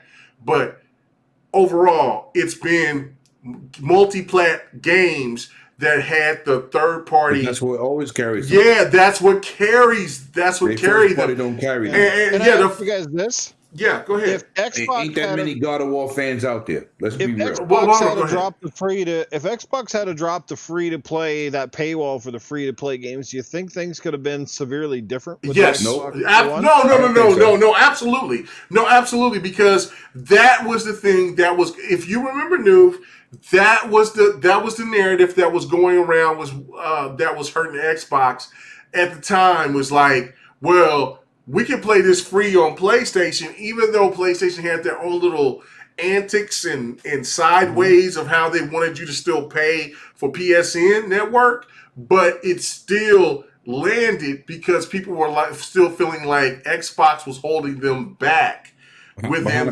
paywall. I'm gonna express something to you. This is the facts. No, I agree with that, Noob. With as many people that bought a PlayStation, Xbox Live Gold members double PSN members. Remember, I know that. They came from a free model. Xbox Live has been Xbox Live has been there a lot longer than what PSN. But I'm saying, like, story. PSN, even when it was free. Mm-hmm. There was more people playing online on Xbox at $60 than free PSN. Remember, PSN started charging on PlayStation 5, PlayStation 4. I still didn't have that attendance. I get that, but what helped propel PlayStation was the multiplayer games, was Fortnite and shit like that. That's a fact. Yeah, but it's behind a paywall, no doubt. Anyway, I know that we gotta wrap this up. Yeah, but anyway, so let's go ahead and go into another though. Yeah, I know. But anyway, let's go ahead and get to let's go to Slayer on this one, and this was about Biomutant in the situation.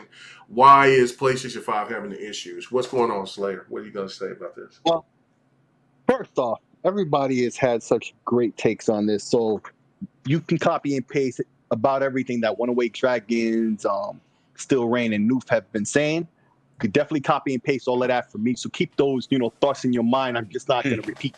It's already been said. Mm-hmm. I'm going to say some new things to add to the conversation. Okay. Right now, first off,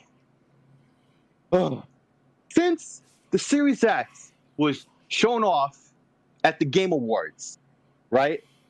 It's been narrative after narrative that's been utterly destroyed, right? They're about all gone now, right? So these PlayStation fanboys still don't get it. Every time they've got something to say to try to control the narrative, right? So now they go after the what do you call it? The developer, the publisher, and say, oh, they were paid off. But now the publisher, the developer and whatnot are tweeting right back at them. Like, no, that's not what happened, right? Like, it's been a tidal wave now or not a tidal wave, a tide shifting of public opinion. Like, these PlayStation fanboys can't get away anymore with the crap they're saying. And I'll give you the perfect example, because this whole thing with Biomutant, right? Instantly the clapback was Returnal, right? It's easy. The facts are there. They talked all this crap. They've pinned themselves into a corner now. Everything they say doesn't work. It's not even, it was never respected, but it was tolerated for whatever reason, right? And the press didn't help with that. It's why I call out, Jason Schreier, because he wrote this whole article back when Tomb Raider was the exclusive to Microsoft, when Sony was doing the same thing with the same goddamn publisher. Are you kidding me right now? This is what they always do. It's the same crap every time. And you know why this is even bigger L than ever? because of all that talk they're doing, all that talk they did. If it just happened without all of that, it would have been something people would have talked about and moved on. Now it's a scar forevermore that people can bring up with clapback. The same like they did with Returnal over this subject. It's the same crap. It's just like Still Rain said, like I said, keep in mind what previous people have said. But this one bears repeating. I too am a Microsoft fan. I respect what they do. I don't respect what Sony does. You see it in this industry. I've watched this industry since I was a kid. In the beginning of the show, I mentioned how it was Warner Brothers who bought Atari way back in the day. Okay? Even before I was born, this happened in the 70s. Okay? And that affected gaming forevermore. Gaming could have went in a completely different lane instead, right? So as a student of the game, and I've watched, and I know a lot of history, right? And I've mentioned here and there in the past, and will in the future. But with this much knowledge that I have, and I look at the situation, there is no way, except for the fact this is one thing I didn't know until One Away Dragons brought up, that because it's locked to the development of the PS4 Pro, or more specifically that version, that this is not a what you call next. Didn't know that, right? But look at Returnal. That was already 1080p, and they didn't want to repack the game for a little bit when they said it's a hardware manufacturer problem. It's not their problem to fix. It's Sony's problem to fix before they put their packs out, right? That was the truth. Although when these people tried to claim that this time, like he said, that's a lie. But do you see the difference, though? It's not about the resolution. It's about the fact that Returnal was crashing. After podcast season was over for that weekend, all of a sudden now all the news reports was coming out that the game is crashing. And they've been knew it. And they've been knew it, and nobody said. And many people had that game in their hand. It wasn't just the press, right? Many people had this game in their hands, but it would crash here and there, but games crash a lot more often than they ever did, right? So a lot of people may not have been paying attention to that at first, but then, it started being really prevalent, and I think that's why, it wasn't noticed until after the fact, because everybody had their hands on it. There were lots of people in the YouTube world that I know had their hands on the game, and I got a advanced copy, whatever to try out. It wasn't just the press with that game. So that's just luck. We'll have to call it, that's just luck. But it just goes to show the PlayStation 5 is not up to snuff. I've been saying this even before it came out. I was wary of this. There's something wrong with that system. When you stress it, when you push it, it can't keep up. It's either crashing, you're seeing glitches and all types of pixel issues and blah, blah, blah. And you guys know I know this PC stuff. Lemon brings this up almost every podcast. Right. And I'm telling what a lot of you already know. If you've messed with PC before, when you see glitches like that, it's because your hardware is overheating and it's starting to buckle under the pressure. It's that overclock. The system was meant to be 9.2 teraflops. It was always meant to be that. Even the cooling was probably designed around that. And now when they overclocked it, it can't keep up. Why didn't they improve their cooling or whatever? Who knows? But there was a lot of rumors and talk back then. Remember one of the patches was to turn up the fan and you can go to a higher speed. That's right. There's a lot of situations out here that don't make sense. And remember, I called this before the system was out. I didn't trust the situation. It didn't look right. And this is another thing that Dee was saying in the previous topic that I wanted to address, because I really feel it bears. When you look at how these games, actually I lost my train of thought, so I'm gonna have to skip that one. But anyway, long story short, that's old age. Yeah, I guess so. But basically, like, it doesn't really matter what these people say, because it's more perception and a fact thing now. Like, this is a bigger issue, and it's a bigger L because they talked all this crap, okay? And so now you have to have all your ducks in a row because you talked all this crap. And when it's not, you're going to be called out on it. People are not going to remember Returnal for the game that it was. All people are going to remember is the drama surrounding it. And that's unfortunate. Battlefield 4. And the same thing 2077. Well, yeah, and there's a lot of these games that did well. Like Battlefield 4 is one of my favorites of all time. It did 2.5 years of problems. Right, 2.5 years of problems, but in the end, it did well and sold well, and that was a plus for EA in the end, right? But nobody remembers that, and that's what, and that's how people are going to treat future situations, despite the facts that are known, right? So when I look at all this, it's just, hey, you get what you put in. You fanboys did this, so now even a misstep looks like a major L because you dictated the narrative. This is how people see it. And it's funny, too. Every situation is them running their mouths, saying, oh yeah, I remember. Oh, right. So this is what I want to say. So what she was talking about, how when, like they will announce, Final Fantasy, or they'll have like a press conference or whatever. And I've mentioned this before countless times. In the middle of the press conference, if you're watching on Twitter and elsewhere, people are dropping the real facts, because after the game is shown and then it's showing all the logos at the end, right? And I forget what game it was where what they said, what the voiceover was saying and what was on the screen didn't even match, right? And then the facts that they said from either one didn't even match the truth. The truth was released later. These games are cross-platform, right? On PlayStation 4, Say that on their broadcast. But that happened last generation and the generation before. It used to happen at every Sony E3. No, it happened to Xbox too. What about the debacle with PUBG? They wouldn't answer a straight question. They wouldn't answer a straight question. Why they just didn't say the game got a year exclusivity? They wouldn't say it. Because it probably because the way that they got pressed about Tomb Raider, that was a different animal. Right. Yeah, but K-Mega, just say this game got a year exclusive. No, it's a different animal. And they wanted to try, and at that time they were short on having games that would. Right. They were short on games at that point in time, so they had to try to promote the best way that they could to keep the fans that they had at that time. But even when PUBG came out on PlayStation, it looked horrible. It was like, Jesus Christ, I wouldn't play that. But anyway, I'm sorry. Just goes to show, but long story short, you made your bed, now you got to lay in it. Now, every situation where the Xbox outperforms the PlayStation, and it's going to continue, okay? This is not like better. It's going to get better, right?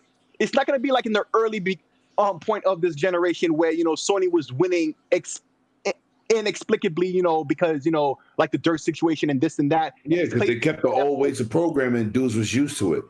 Right. And, and so, there's all these PlayStation fanboys, some, and I guarantee who is in the chat, but I can't see because I blocked them. But he's saying that, and he's probably talking that crap that he has before and will in the future is always chilling. Stay focused. Okay. Come on, man. Stay focused. So, but the point I'm trying to make is trolls like that used to love to say, oh, but on PlayStation it's running like this and that when it's not on Xbox, blah, blah, blah. When was the last time you've heard that? That hasn't happened in a while now. Why? Because Xbox has been dominant, like the hardware dictates. That it should be. Right. And it should be. It's continually higher resolution, higher frame rate, better load times, ironically, right? Everything is just better.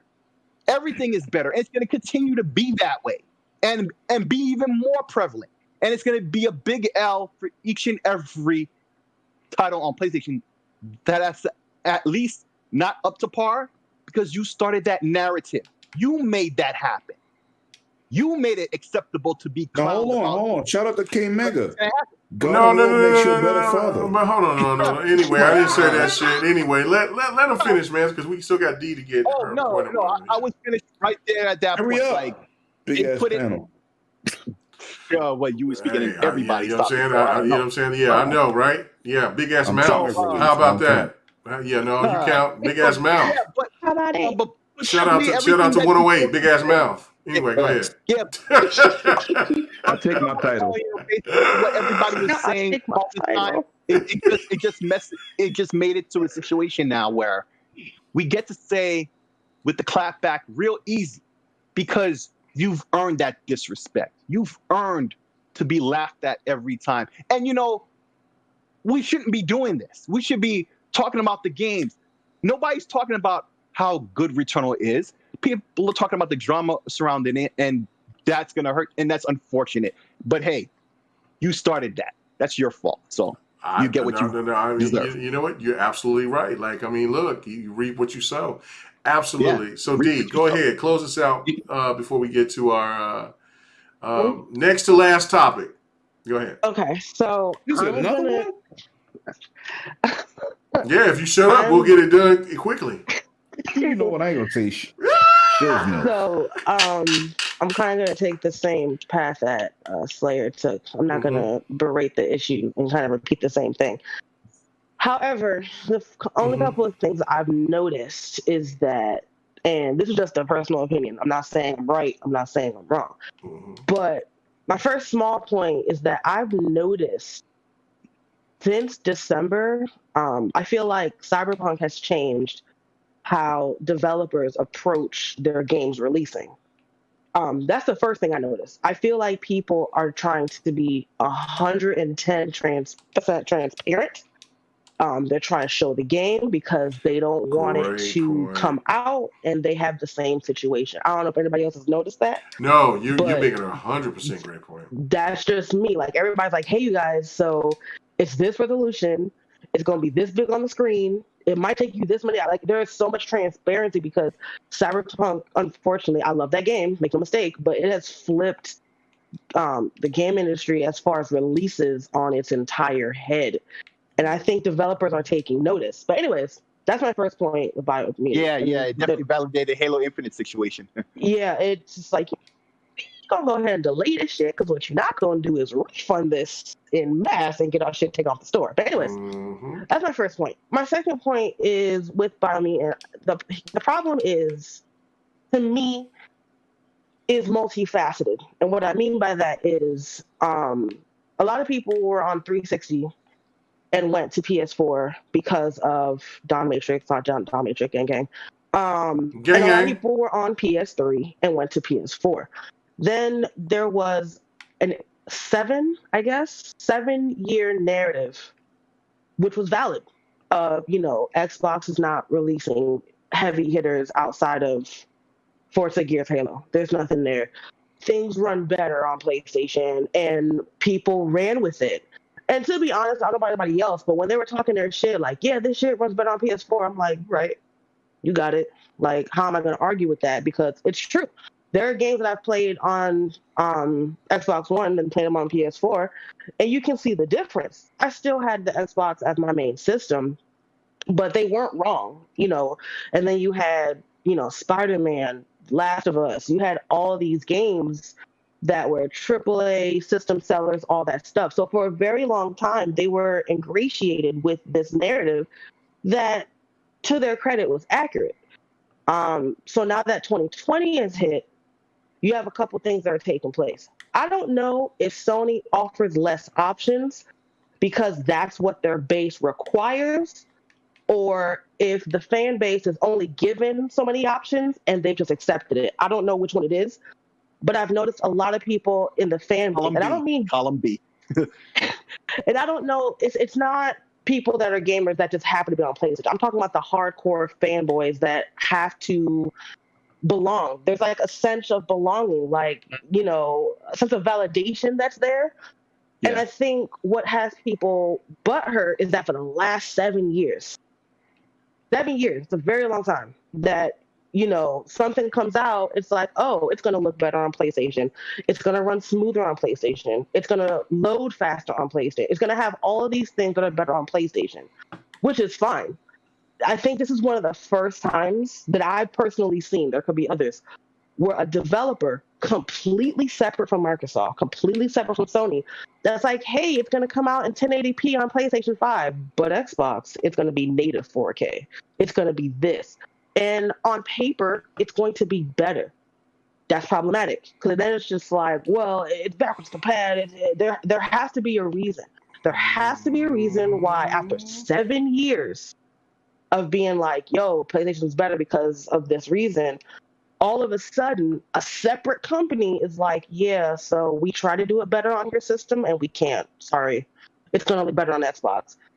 That, to me, for some people, is triggering. I've seen it. I've seen countless threads of, oh, it's a backwards compact game. The PS5 is getting a release. It's just like, most people that are going to play are like, oh, okay, I'm going to play it regardless. Like, that's fine. But people are really, like, booty butthurt in their feelings, and I just don't understand it. Besides, that narrative being the same for so long. And that sense of like, hey, my purchase is validated because of these stats, and not, my purchase is validated because I enjoy playing video games, which I bought it for, It's sad, but if it was if the shoe was on the other foot, you would probably see like teraflops or something trending, because that was the narrative before the system came out. Xbox was transparent with everything they did. They told you what it was. They told you what it could do. They laid all the cards on the table. Sony was hush mouth until somebody quote, I don't know, months before it came out. And it was just like, oh, they're not telling us because, they want to make sure. I'm like, you're excited about not knowing what it looks like? Like, I don't understand. So I've come to the conclusion that people are going to blindly follow, and that's that and that. You can't help. They're beyond reach. You can lead a horse to water, but you can't make them drink. And I reached that conclusion. So I think Biomutant is a cute game. I think it's going to be fun. Little animals are adorable. I'm probably going to check it out. But I just kind of hope the game releases to the best of its ability that the devs intend it to. Because I've noticed that when games come out as they are intended to come out, it gets hush mouth. And it's a few hours of bliss on Twitter. Because like I said before, there was that puddle situation in Spider-Man, and people wouldn't shut the fuck up about it. And as soon as Spider-Man came out, as soon as that mission was played, nobody was talking about puddles. Y'all got into it for nothing. So I think it'll be great. You know what? Yeah, puddle game. You know what? It's just gonna be what it is, and that's just what it is. I think it'll be fine. This is it right here, ladies and gentlemen. This is what it is right here. I don't know with anything that goes on with GRG. I'm going to say this again, and I'm going to keep stressing it. I have no idea why Ginger, or AKA D, has not been on other podcasts beforehand. Oh. No, I don't know. I know she has been, but not in the volume that she should be. If you listen to what she just said and broke this shit down to the ultimate compound, and let anybody out here that had any time, even Christopher Hart can't even combat this. He can't. We dropping names. No. I'm just saying in the facts. Like, she broke this down better than anybody else on this panel, and everybody, even when Noof had us all screaming in tongues. Like, that to me just shows you, like, she's a female gamer. She knows what the hell she's talking about, and it's not biased too. And it's not biased. Because she just sit there and told you the facts Experience. And she didn't have to play Final Fantasy to be that either. Right. Listen, hold on. Now, I take all that shit back I just said, because I'm trying to give her props. But then, said slick, you just sit there and fucked it up for her. But no, what I'm trying to say is that, listen, guys, if you want somebody who's going to sit there and spit some shit to you, and now there's fantastic female gamers out there, first generation of GRG, you know what I'm saying, with Lady Infamous, Delilah, and all that. You know what I'm saying, and all that. You know what I'm saying? They're all about that. Go check out the Grown Women's Gaming. But I'm just saying, other than that, there's so many other women out here that does that. Lady Foxfire, all that. But this woman right here, when I heard her, when I also heard my main lady too. You know what I'm saying? Mitchie does a lot, even though she's simple. She's sweet. She's always she'll give you some hot cocoa, but she's gonna let your ass know. And especially if you talk about sports and talk about our Green Bay Packers, she's gonna be nasty. But I'm just saying, D, that that killed the whole point right there. You broke that down. I have to commend you, man. I'm so happy that you're a part of this podcast, man. Thank you so much, man. Thank you. Yo, D, he got those pom-poms waving in the wind. No. When she broke that shit down, I was just like, Lord mercy. Jesus. She's amazing. I need you to say, anyway. D, say Wonder Woman 1994 and it's trash. 94, 84, 87, whatever. 84. Anyway, let's go ahead. We got two more topics and we've got to get the hell out of here. Okay, so you said I said two more. I got two more because the last topic is the most important topic to me because there's a lot of old heads in here and I want the old heads to get their time. Anyway, that ain't me. All right. So, we got to talk about Starfield, brother. We got to talk about Starfield, okay? And that don't have to be too long, but we got to talk about Starfield. So let me just break this point, and I'm going to go straight to Noof on this, the guest. Starfield, it is slated to, and right now, what we're looking at is that it's the insiders versus the journalists. The journalist is coming out and saying, Jason Schreier and so many others out there, Jeff Grubb and all them, they're saying that the game is going to be coming out in 2022. The insiders were stressing, and there's still some that's stressing that this game is going to be coming out in 2021. What do you believe, first off? And how hype are you about this game that you know nothing about? Well, exactly that. Honestly, even when I've seen little bits of visuals, like it's like everything. I'm excited. It's a new game. Why not? But I can't say I'm overly hyped or until I know more, it's just I'll keep it reserved for now. As far as the timeline, I don't care if it comes out this year or next year, to be quite honest with you, as long as it comes out and it doesn't feel like a broken piece of shit at the end of the day. That's the key, right? I think right now we're starting to see so many games that come out and they're broken. And you know what? That first week of a game's life can either make or break you. You're either ready to jump in and stick with it, or you're basically ready to give up on it. I mean, some people almost basically gave up on Outriders. Like, they're just like, I can't get logged in. I can't because they couldn't get into a server. And that leaves a bad taste in people's nose. Cyberpunk is another one. Like you guys mentioned earlier, Cyberpunk, one of the biggest, most hyped games on the planet, came out severely hampered, which is awesome. Right? It worked for me, but it was broken for a lot of people, man. I can't wait for them to get it fixed so people can actually experience it. Yeah. At the end of the day, that game was made for and designed for the Xbox One and the friggin' Xbox and the PlayStation 4. It started its life cycle on consoles that had less horsepower under the hood. Obviously, at some point along the time, perhaps development with new consoles in mind, it switched over, and they start realizing that these systems are not capable of truly running their vision of the game, which the scope and scale. You hear that all the time about how games, start out one way, and by the time they actually come out, they've missed this, they've cut that, and they've cut out lighting, they've cut out, knocked the textures down, and they've knocked shadows. So, right.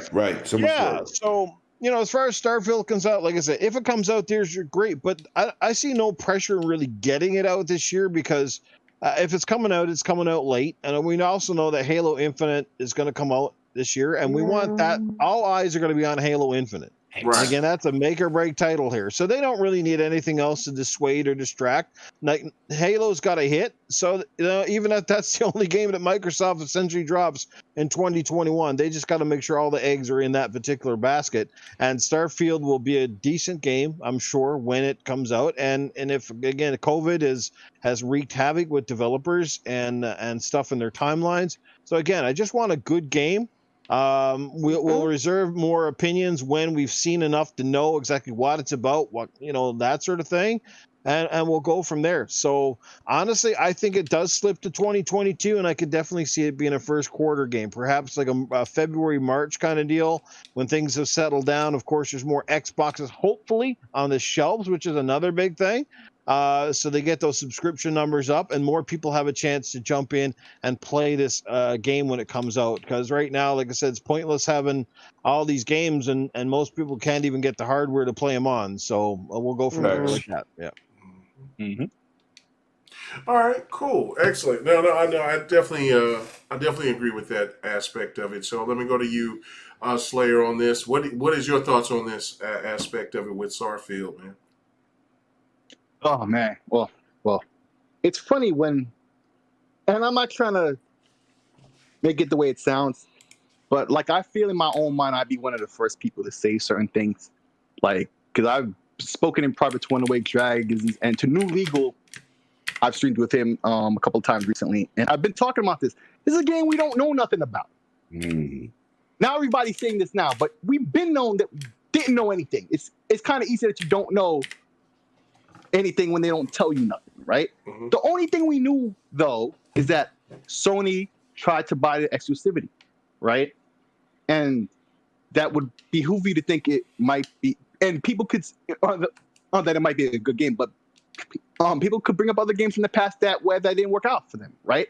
But that doesn't mean it wasn't a game of value, or at least from the outset or the way it looks. Because Halo could look great, right, and not be, right, or vice versa, not look great but be the greatest whatever. Who knows until it's out to play, right? So, who knows? We don't know. But the fact that they want to purchase exclusivity means a little something. Not much, but a little something, right? But that's all you can really say because you don't know nothing about it, right? So now, it's like the PlayStation fans want the game because Sony wanted the game. And as far as they see, Microsoft stole it from them. So they, once again, with their narratives, they won't give up the fact that it's going to be exclusive. Right? And you're not going to be able to play it on the PlayStation, right? So they want to say whatever they can, whatever they want to flip the narrative into something that it's not. That's the one thing we know about the game. It's not coming to PlayStation. That's pretty much the only thing we know. That and you travel around in space, right? But there's a debate about the gameplay, if it's like the Outer Wilds or it's like the Outer Worlds. Well, the Outer Wilds was a bit of a roguelike, right? Worlds. I thought it was the Wilds was the Outer. No, it's Outer Wilds or Outer Worlds. Wilds. Yeah, Outer Wilds is the indie game. Outer Worlds is the. Well, I know that, but he's right because they said that both games. They've said in both different scenarios. At the beginning, they were saying like it was a Mass Effect, and then here lately they've been saying it was like the Outer Wilds. Microsoft owns Outer Worlds, not Outer Wilds. That has nothing to do with anything. Limit. Nobody said anything about that, Limit. Right. So what I'm saying is, you know, a lot of people are saying it might be a game like that, but that game was a roguelike. Yeah. Oh, 22 minutes in the universe that you replay over and over and over or whatever. Okay, the Outer Worlds was more of a Borderlands type of game, right? Thanks. So, and another game that people are talking about is No Man's Sky that might be related. But this is all rumor and hearsay because we don't know nothing. I'm tired of talking about this game. It's just like,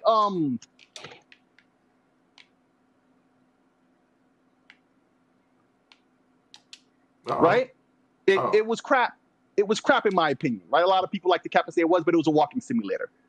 We didn't know anything about it until the very last second. Much like the PS5. Much like a lot of things that you don't hear about until the last second, all of a sudden they're objectively bad for whatever reason, right? But this is not one of those things because as far as we know, the talk is it's coming out in 2022. There's lots of time to find out about the game. I'm sure we're going to find out a lot of E3 and then, you know, other conferences, you know, before and after that. So there's lots of time to find out what's going on. But for all the hearsay, miss me with all that because that's just stupid. We don't know nothing. Stop with the rumor mongering. I'm tired of these insiders. You know, because as much as I said crap about Jason Schreier, he did and does put in a lot of journalism work. And I'd love to see some work out of him to find out some information about the game early on. That would be useful out of him. Okay, him and Jeff Grubb, who have both said the game is coming out in 2022. These insiders have never been right. Never been right. But they claim they insiders, but they be lying. They claim, but they lying. The only one that I could even say was Kim Lee or Kay Lee, because he wrote on Game Fan Magazine. That was the only one I could say. You'll say it again because K Mega didn't know that existed where he came from. Game Fan Magazine was a major thing, man. The paper was better quality, and that was the hardcore magazine. So anyway, he used to work for them, right? And that's where he was able to get off his bars. But even then, he didn't know what he was talking about. He was flat wrong about everything he said about the PS5. So all these insiders, stop listening to these insiders. Unless they have that claim they're insiders. Right. They don't know nothing. They're not insiders, they're clowns. And if you notice, all on Neil Gas and Reset Era. That should tell you everything you need to know. I'm done. All right. What about you, Ray? Lord. Is Rain there? As far as Starfield goes. Okay, There you go. Yeah, I'm here. As far as Starfield goes, man, I don't feel no two ways about it, honestly. I mean, again, Todd Howard said himself, man, there's a lot of hype going on for a game that we haven't even shown you yet. And so it just is what it is. I mean, I understand why people have hype. People that actually support Bethesda, that are actually Fallout fans, that are actually Elder Scrolls fans. Or people that just overall support what Todd Howard can do. For me, as somebody who's not a Bethesda fan, has only ever watched Bethesda games be played by my old lady. He said by his old lady. Yeah, by my old Shout out to your sister, my sister. Facts. He said his lady. Loves those games. She loves those games. Yeah, he said his old lady. She's into that. Yeah. Right. And for me, I can respect the pedigree because when you do your research, right? Because that's the other thing too. I know people say, "Oh, I don't understand why people are hyping," and it's like I can understand the people that are capping for it. Why you're saying that? Oh, I don't understand why y'all so hype and using this for whatever leverage that you want to use it for. But for the people that are actually fans, they're coming off of, and when you do the research as somebody who's not a Bethesda fan. Every game that Todd Howard was a game director for is a smash game. It is a world-renowned game. So the pedigree speaks for itself. I understand why people are hyped. It also hasn't been pushed back. What release date? Can you show me? Can you? It's never had a release date. Facts. They've also said, well, the game has possibly been ready since the end of last year. But again, I don't understand what's wrong with y'all and not getting it through y'all thick ass heads that we just went through a pandemic. Y'all still think that we're living in 2 years ago when over the last 2 years we've been dealing with a lot of BS. So no, most of everything that's coming out is going to get pushed back. People don't even want to get their shots. That too, and that's a whole different conversation. You know what I'm saying? Right. Whole different conversation. Different reasons. Let that be. We're not gonna get in that. Let's not let that go. That's a whole other can of worms. Let that go. It's one of those things. So exactly, it's a process that we're going through. People are just now getting back in the office. Have you ever walked into a building with thousands of people within it, with over 200 people within it, computers everywhere? Have you ever designed a game? Stop trying to tell these people when this game needs to come out.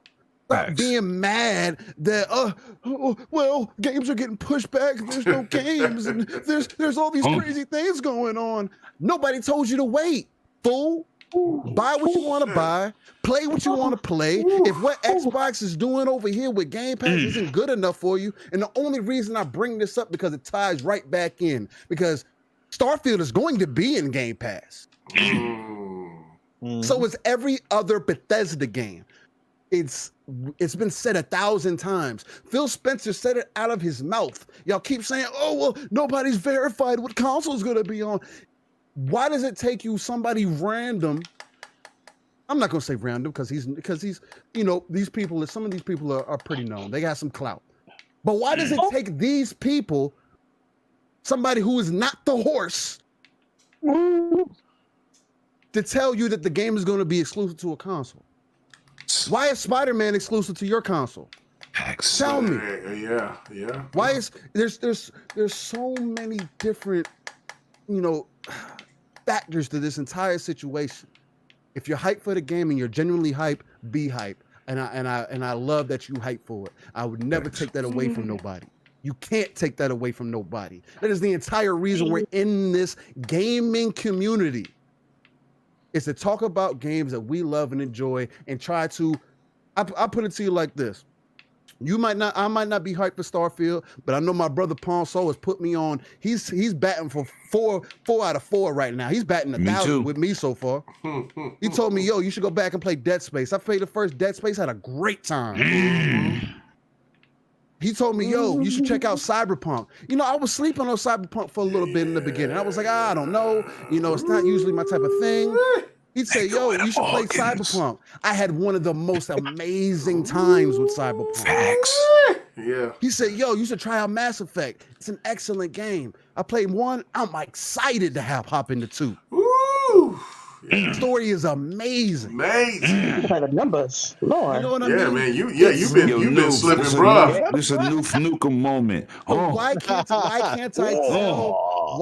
I believe that he is also hype for Starfield and not understand why he's hyped for that? I am he and he is we. Facts. That's it.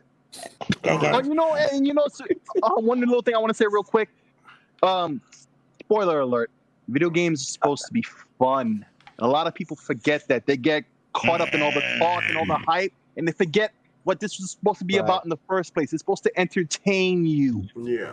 All right. So Lemon, be brief because we got one more topic. You listen, man. I can't even. Listen, man. Shout out to Rain He and brought it Noof. down. He brought it down. I can't follow y'all. All right. We moving on. So we moving on. All right. So this is the last topic.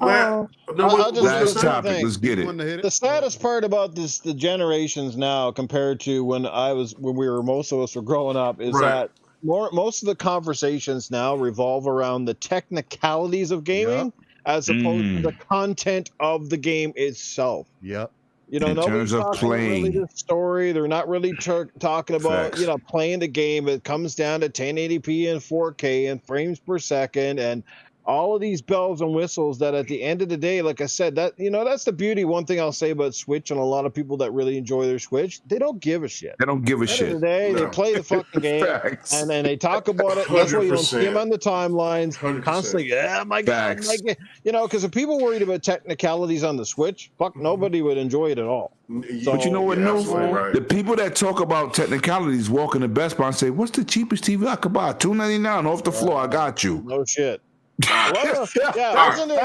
Wasn't there some guy who just did that? Like he's like some dude who somebody quoted a tweet. Sorry, not to get off track, but somebody quoted a tweet of this gamer.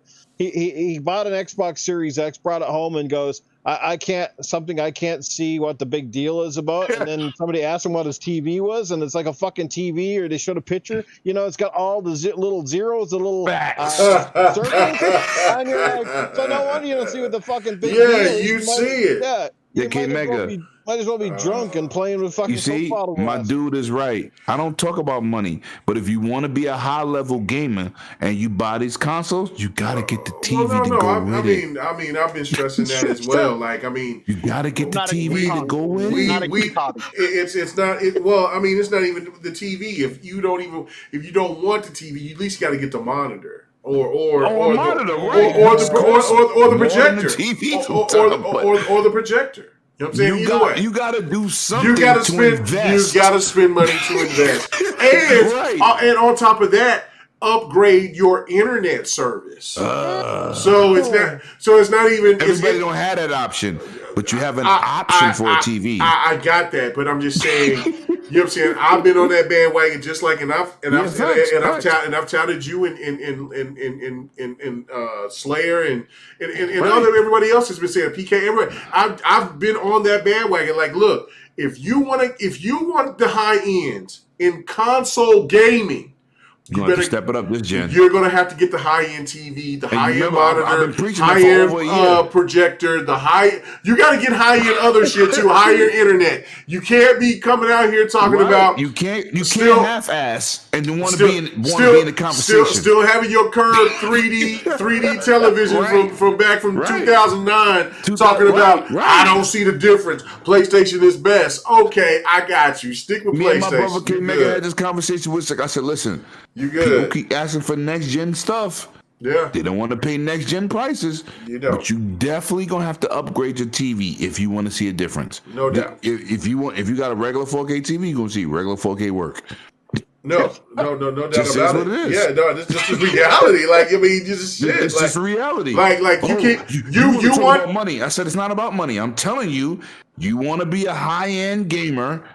It comes with high end prices. Yes, it's no console corners. Console game. If you want to keep up with Usain Bolt on the racetrack, you at least got to buy some Snickers. You goddamn right. Like that's the thing to me is that what cracks me up is that when people try to say, I don't know about this ML. I don't know about this ML. I don't know about this ML learning. I don't know about all these other tools that they were trying to call out a narrative about tools and shit.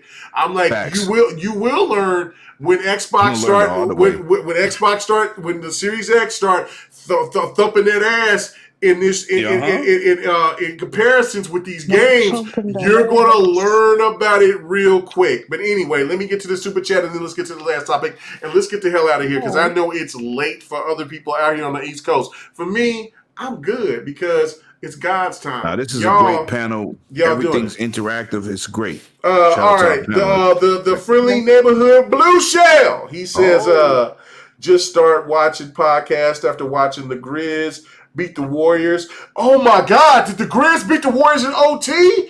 Oh, with a massive! Are you kidding me? So Golden State is out? Oh shit! I can't wait to watch the highlights on that. Oh my God! So the Grizz is gonna face the Jazz. Oh shit! That is amazing. Hey man, I will say this as a sports fan, and I'm going to be brief with this. I love the play-in. I think they need to tweak it a little bit. But I love it. I love it because it gives that college, the college March Madness atmosphere to it. I think if they just do a little tweak to it, it'll be fantastic. But anyway, because baseball does their own in it, and that's what got me more intrigued into baseball more than I ever have been as well. So shout out to the Padres. Woo! Let's go. Anyway. Last topic of the night.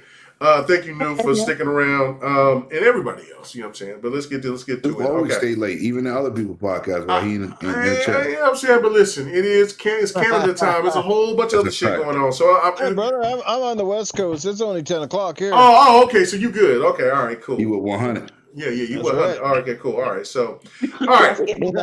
All right, so I'm gonna go to you first. I'm gonna go to the lady first, and then Noob, I'll go to you second on this one. Okay, so. What kind of gamer what kind of gamer have you become to this point? Are you more patient or more impatient at this time? Now, since we have a different demographic and I enjoyed this, you know what I'm saying, because it's really fun. Because I didn't know that BitCloud was that young. I thought BitCloud was but so I guess it's Brap that's around my age, not so much BitCloud. Yeah, but Brap's up there too. Brap's up. Hey man, watch your goddamn mouth, young boy. Anyway, shout out to Boom. Hey man, watch out, man. Hit me up the I'm sound like my soul was talking. Hey man, for a second, man. Hey man, grab my bill, man. My son talking shit to me, man. Watch your mouth, man. You know what I'm saying? Up there. Anyway, no. Okay, so let's get to it, right? All right, so let me go to you, Noof. All right, we're the same age. Have you become more patient as a gamer, or are you more impatient now as you game? Where are you at now? Well, you know what? I'm obviously getting older. I'm getting far more impatient. I mean, back in the day, okay, gotcha. Back in the day, I mean, heck, a hard game wouldn't bother me back in the day because I'd sit there and I'd play it and play it and play it because back in the day you didn't have 101 games coming out every week, and I don't remember my backlog being maybe more than 5 or 6 at a time.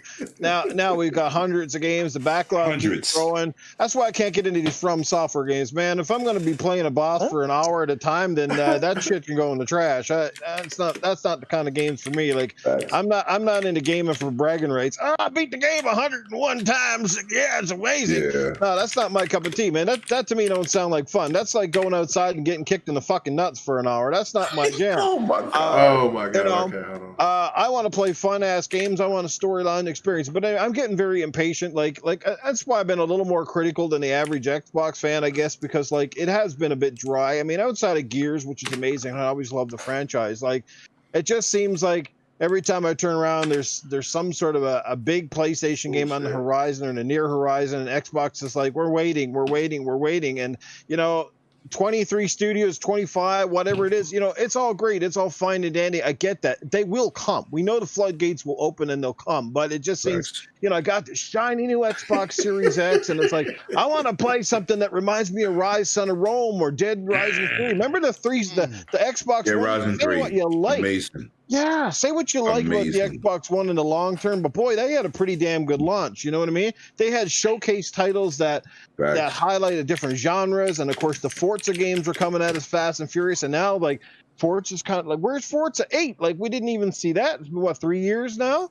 So, like, all these games, yeah, I am getting a little impatient because, like I said to someone the other day, I think it was Cerebral Paul kind of challenged me out on this. He's like, like, you gotta wait.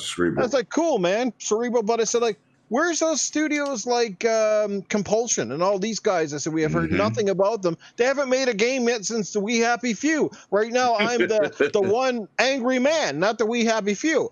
You know, so like get shit or get off the pot. Now I'm going to cut them some slack, like, you know, like Steel Rain kind of alluded to. We are in a pandemic and developers' times have been severely hampered, so I'm cutting them slack on that alone. But when this is all freaking over, said and done, these games better be coming down the pipe, and they better not be coming in all broken and half-assed and like, well, here's a passion project, slap that one on you. No, I want some real cool games, and I do want some story-based narrative games. If nothing else, I want Microsoft to bring a game that's so damn good you just can't shut up about it, because we need to get the PlayStation guys to shut the fuck up about it for once. Because that's what we hear. Goddamn banger! Here's another fucking banger. Anyway, but generally, I'm so sick of hearing that shit constantly. Every time an argument goes, is, well, God of War. When did you guys have a game as good as God of War? Well, I guess you forget it. Yours is as good as God of War. Yeah, to me, it is. Well, no, I mean you got no. There's Forza that's as good, and then there's no. We talk about the same same type of action. Okay. First of all, Gears bit God of War bit Gears over the shoulder action. Let's come on. I say Rod Son. We don't even jump in the game. Yeah, Sony, you got all those games. But Gears is before that. Where's all your Halo killers? Where's all your Halo and Gears? They don't have one. Nobody has a Halo killer. Has flops. Exactly. Any game you call that flops. Oh, there's one Halo killer. Hold on. There's one Halo killer. What's that? The next goddamn Avenger movie. All right. Okay, so there's something that I gotta do. Let me before you keep running your mouth. That's something I gotta do. I made a mistake. D, I forgot D, and then that was what I was wanting to do. I was wanting to let D have the last word on the last topic. I apologize. It was my fault. I am a sexist bastard. Let's go ahead and get to D. Let's get D. Finish the last topic, and then I will get back to you here on this other topic. But go ahead, finish up. I'm sorry, lady. I'm sorry. I apologize. Ed. Right. Well, I didn't play this game, so I don't care. So. Oh, okay. So, all right. Well, let's get on to the next topic. All right. No. Step out. What did you say? What did you say? So. What about Starfield? Let's go back to the Starfield. Yeah. I'm sorry. Hold on. Wait. Wow. Yeah, that pizza must be good as hell. Yeah, that shit must be good. She look like she having some problems. What's in the crust? What's the sauce? Yeah, she got lost in the sauce. What's happening? AKA lost in the sauce. What's happening? Oh. Uh-oh. No. Ooh. She said no. Oh my God. You know what? I hear a lot of that. You know what I'm saying? When K-Mega is having fun time, you know what I'm saying? I hear a lot of that. But what's happening? What's going on here? But last topic, I was just saying with Starfield, I don't know anything about it. Oh, okay. So you gonna sit there and jump on me? Say, K-Mega, what I say? Yo, we'll give you a crash course. I'm getting attacked. I love her though. I Are you love guys her. playing Echo for me? Yes, go ahead. She's lost to the sauce. Yeah, we can hear you. We can hear you. Can you hear me? We Okay, can hear I don't you. know what's happening. Hear you. Ooh. It's like She seems like there's some things is going on. Late night hype with GRG. no. So I actually have like multiple headsets. Oh, So okay. All right. Multitasking. Oh, okay, you multitasking. What's going on with all that? I had to switch between my headsets, so I didn't. No, don't do that. Don't be switching. Don't be switching. No. Oh my God, this is getting bad. Let's go. All right, go ahead. I just didn't know anything about Starfield, but as far as like as far as if I'm impatient or patient, I'm growing impatient, but I'm kind of understanding why things have to be this way. Because again, I'm looking at Cyberpunk. You know, that there was a lot of, you know, people were getting death threats for delaying the game, and I want to say, I could be wrong. I want to say it got delayed 3 times. I could be wrong with that. But I feel like I'm getting a little impatient, but I'm kind of just keeping it like, all right, I'm gonna let y'all have it, because I definitely want a delayed game that's going to be good and nearly flawless, or, you know, versus having a game that's just like, okay, here's a game because you guys asked for it, but you're having issues. Like you said, Outriders. I honestly haven't played it since like the second week after it came out, and I really didn't even notice it until people were talking about the developers like, oh, we have a hot fix. I was like, wait, I haven't really played that game. So I'm hoping, you know, this is kind of a horrible time to be not talking about, but kind of speculating what is and what won't be, because E3 is around the corner, Summerfest is around the corner. It could be disappointing, but, you know, a lot of questions could be answered in a month from now. So I'm trying to kind of hold off and give these companies the benefit of the doubt. The only company that I'm kind of pissed off with, I'm not even gonna lie, is Rockstar. They're the only ones where I'm extremely impatient, because it's about to be 10 years since Grand Theft 5, and that's unacceptable. But every other company, I'm willing to put the olive branch out. But I'm hoping this year kind of knocks it out of the park for both systems. Because again, I'm still holding out hope for Sunset Overdrive. I don't care what system it's on. I'm holding out for hopefully a Spiral. I heard about Activision moving away from like Toys for Bob and stuff, but I'm kind of just in the middle. I'm not too impatient, but I'm also impatient with a lot of stuff. Gotcha. We'll see how it goes. I got you. Hanos is in the chat. He says, enjoy the weekend, y'all. God bless. K-Mega E3 stream. You know, usually I let other people do their streams. He's gonna join my stream. One Away Dragons TV. Xbox 448 does a stream. He ain't doing Xbox channel. Hold on, wait a minute. Listen. I ain't getting pimped for nobody. Listen, I make my decisions how I do it. Now, how y'all do it is whatever. We do stick together, so I might do both. I might be doing both streams at the same time. You rolling with me? Hey, listen, I might do both at the same time. I've done it before, so I can do it again. Okay, so regardless, I can multitask. So regardless, if because I was just going to say that Xbox 448 does one, 108 does one too. And if they do it at the same time, I will support both, because they're both my brothers, and I have no problem of jumping in and talking and doing all that stuff and collaborating. So I don't usually do those because I want other people from the podcast to shine, and I've always and I've always had other people. They do it. Like I said, like 108 does it, and I've been over there with him and Xbox standing over there. My Game So Awards too. so no, and then also his Game Awards. So you know what I'm saying. So yeah, Right. listen. What the hell is this? Am I too big MC? What the hell is going on here? You know what I'm saying? I mean, We gotta fight for likes. hammer. You know what I'm saying? The 108. I know. We got to fight for likes. But anyway, it is what it is. I'm teasing. No, you good, fam. But anyway, all right. So, all right. Thank you for that information. So let's go on to, let's see. Who do I want to go to? I'm going to go to you, 108. Have you become impatient? Nah. Are you more laxed at your older age, brother? I need to be relaxed. Because first of all, like I said, shout out to that brother Lemetius, who wasn't down with Game Pass, and 100 and K Mega told me, you need Game Pass. I said, I buy every game day one, it don't matter, because I was impatient. Don was right there with you. He was like, no, I like to buy my game. When they announced that first party in 2019, everything DLC, the collector's edition, blah, blah, blah, blah, blah. Hold on, wait a minute. Noof!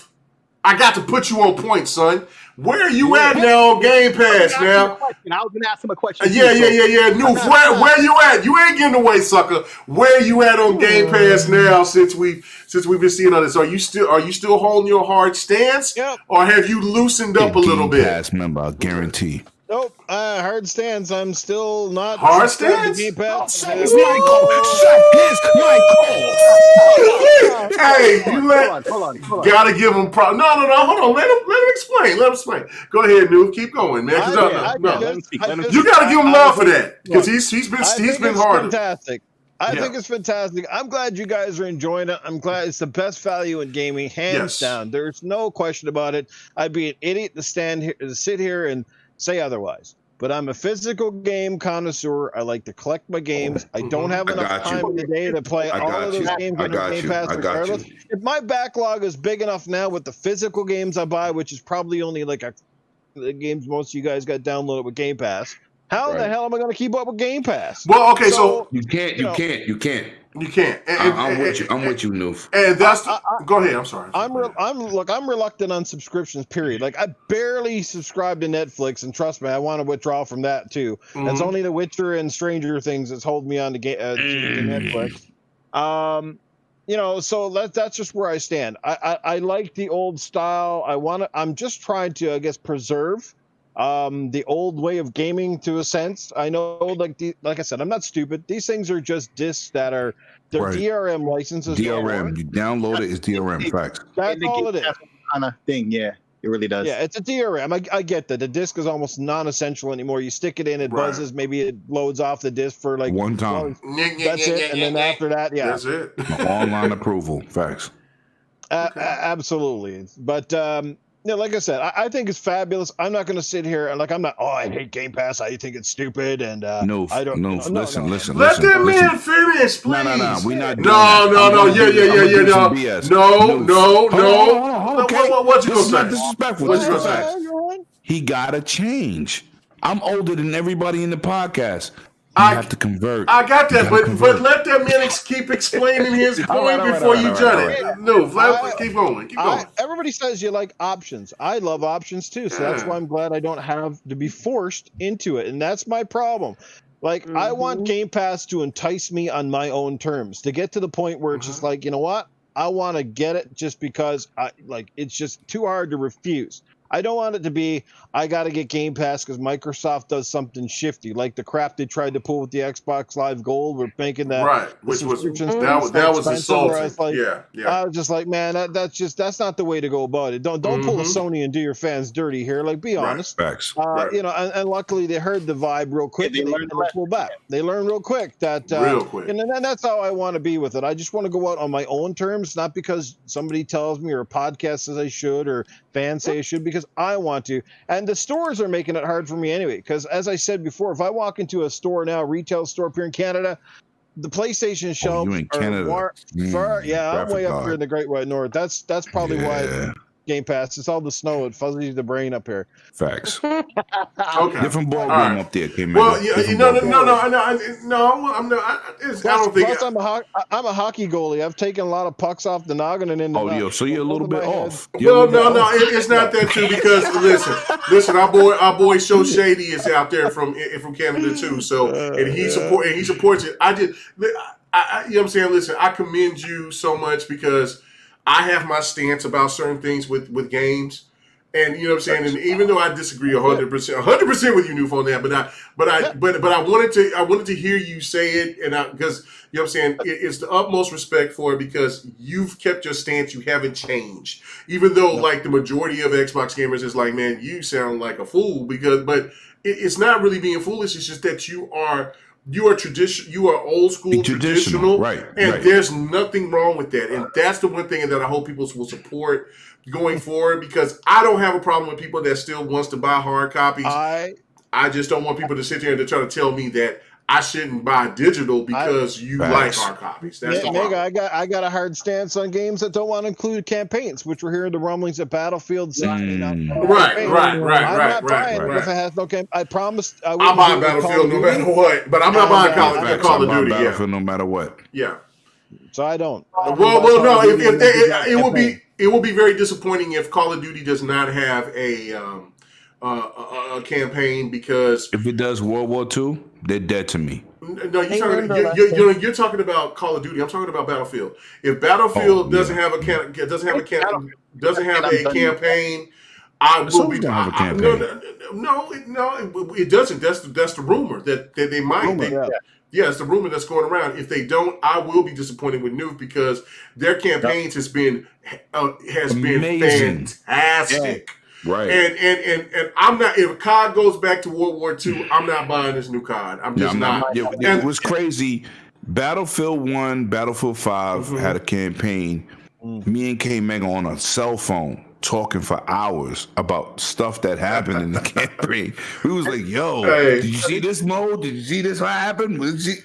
Amazing. All right, so hold on. Let me go ahead and read this super chat. He says, DJ Birdo Das. He says, Noof, this isn't gaming after dark. You can't say you stick it in. You gotta say you put it in the disc. Oh my God. All right, so listen, we're gonna have to wrap this up. We are 3 hours and almost 30 minutes into the show. Know what? It was a very episodic episode. No, I love it. I don't care. This is fantastic. I love when people could just sit here and talk and have a good time. But again, I know other people have other things to do. Hey, our boy Still Rain has a show in the morning. That he wants to be there. Listen, well, I know you're gonna be there regardless, but for me, you know what I'm saying? Listen, Living Single podcast, I'm over here be sleeping. God damn, Living Single podcast, right? When the 90s kind of world, I'm glad I got my in my K Mega voice. I know. I saw you when he posted it, but no, I'm doing it as a joke. I know it's living split screen, I know. But I know I've been fucking it up and been saying living single because that's what comes to mind first. That's a classic song, though. That's got you in the 90s kind of world. I'm glad I got mine. Okay, anyway, all right. Let's get to the last few people here and let's get the hell out of here. Okay, matter of fact, let's just make it an open discussion. If anybody wants to talk about it, off in the middle of my jump off to talk to Noof. No, what I'm saying to you, we need to get the hell out of here. I'm just playing. So, bro, I'm just playing. For the remaining people who hasn't said, for the remaining people who haven't said anything, forever speak your piece or get the hell out of here. Hey, are you an older gamer? Or are you an impatient gamer now, or are you more patient as you gotten older? Well, let me finish. I'm a patient gamer now because being that I got Game Pass thanks to you and 100, catalog has grown to an astronomical number, and I trade in all my system to get the next system. Listen, you got to be patient. Let these developers work. Don't criticize what they're trying to bring to you from content, and enjoy the work from the past. Yes. Because we all haven't beat all these games. No. You know what I'm saying? Like, Like if I was an achievement hunter, I should be like 400, 500,000 due, right? I play multiplayer all day, but it's like enjoy the games that they present to you and keep it pushing. You feel me? Like with Mass Effect, I didn't say that it was a bad purchase. What I said was I beat the hell out of those games. I'm not gonna buy it again. Come on, EA Play, but they are great experiences. I looked at K Mega's gameplay tonight. I was like, God damn, I remember that moment. And it brings back great memories. But get out there, play games, be patient. Be patient for next gen. Microsoft bought these studios. Sony's working on many new games and IPs. Be patient because you want longevity and quality. You don't want quick fixes. You don't want a game where you pick up and play, you done in 3 hours. You want longevity. Yes. So that's, you got to be patient. That's just from my perspective. No doubt. Hey, from the sponsors of Energizer, this podcast keep going and going and going for my boy Doof. No doubt about it. Anyway, anybody else got anything to say about this before we get the hell out of here? I've been very self-reflective about my gaming. No, I think you're done. Anyway, let's get out of here. Thank you, ladies and gentlemen, for coming through. No, like that. Go ahead, Slayer. I'm sorry, man. Go ahead. No, I'm good. Did you really gonna fall for that? I was over here like this. Goody. Oh man. Okay, so we're good. I can go ahead and say what I gotta say. Okay, so listen for me. Hey man, listen. I'm the host. I can do that. I can be about to speak. Queen I can be nasty. Anyway, so what I want to say, and for me, and I'll be quick, is that I've become more of a patient gamer in my older age. I worked so many hours. I was a single father.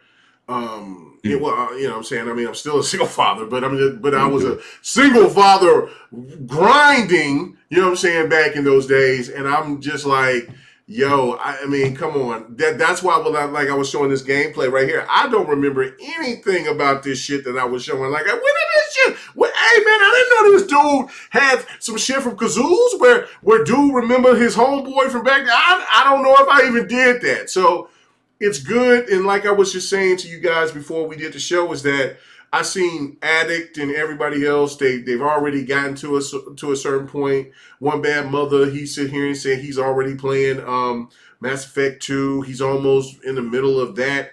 And I'm like, damn. He said, I did 6, 7, 8 hours of that, and I'm already on Mass Effect 2. Bro, I'm 43 hours in right now on Mass Effect 1.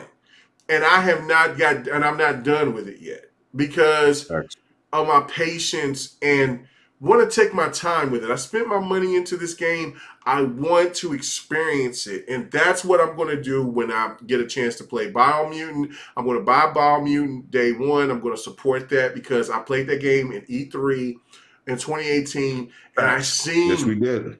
And I seen what that game was like then. And I see what they did with it now. And I cannot wait. I mean, I think this might be a sleeper.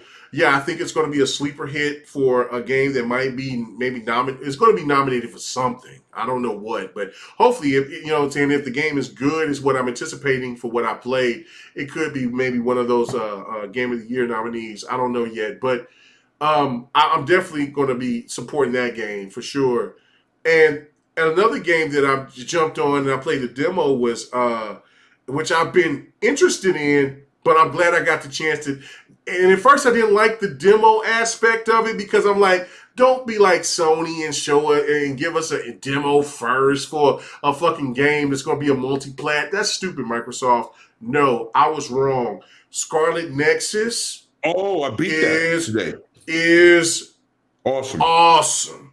It's awesome. Yeah. Oh my God, it's awesome. I'm about to play with the female character next. I recorded all of that gameplay that I was playing, and I'm like just in awe of how deep that game can definitely get. Oh my goodness. Oh, I hope that I hope what I've been saying here lately it will come true, and that Xbox will let this game become backwards compatible. I mean, not bad. I'm sorry. I said that wrong. Gamepad will be on Game Pass. I hope this game will come on Game Pass. There'll be a big announcement for a big E3 announcement. I hope this game get out there because I hope a lot of people will get out there.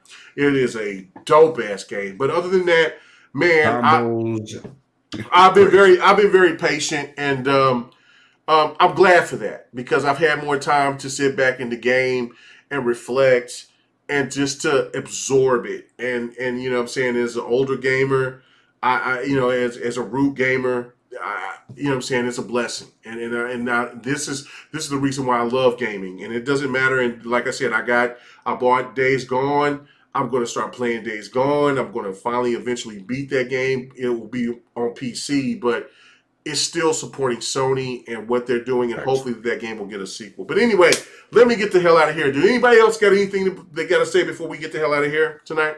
I guess I could just give my answer. Yes, sir. Whether I'm a patient or impatient gamer. Yeah. Me being multiplayer centric, I'm gonna have to say that I've always been a patient gamer. The only thing that kind of makes me, I guess you would say, makes me impatient is that I know exactly what I like. So when I play a game and it doesn't hook me, I'm gonna drop it. And 9 times out of 10, what I find in a lot of single player games, and I guess you could call it maybe impatience or whatever the case might be. But if I put 50 hours, 100 hours into a single player game and there's nothing else to entice me, I'll drop it. Especially if I hadn't beat the story. So if it just takes too long. For me, I guess being multiplayer centric, and I'm just using the example of being so caught up in the world of Gears and how that multiplayer was. I know not everybody may have that experience, but for those of y'all who was into whether it was Halo or Call of Duty, and even Gears, if you were into that if you were in it at that competitive level, you were pretty much in those games until the next game dropped. Especially on the multiplayer side, like that was all you played. So now it's like playing these games that I spoke on earlier, Mass Effect, Dead Space, games like those that I didn't get a chance to play. It's great that I was able to have patience because now I'm experiencing them in their new and better form. So and as I move forward, I see the patience just getting settle in more and more. Again, these devs are painting beautiful pieces of art. Not all of them are Picassos. Not everybody's Michelangelo. You know what I'm saying? But they're spending years of their life to put these pieces of art out to you guys. And whether you like them or not is going to be completely based on what you're into. But we have to respect the time, energy, and effort that these artists have brought to us. Because again, a shout out to the homie Everborn. Gaming is art, bro, and needs to be treated as such. And that's it for me. Shout out to Everborn, man. Go support out his stuff, man. I am so. And I told him he was my first Kickstarter. I didn't believe in it. I thought that it was trash to even try to even think about putting a Kickstarter game on console. But there's other factors within it that made me second guess it. It's the fact of because of he's a black developer. As a person of color, we need a lot more people of color representation. You know what I'm saying?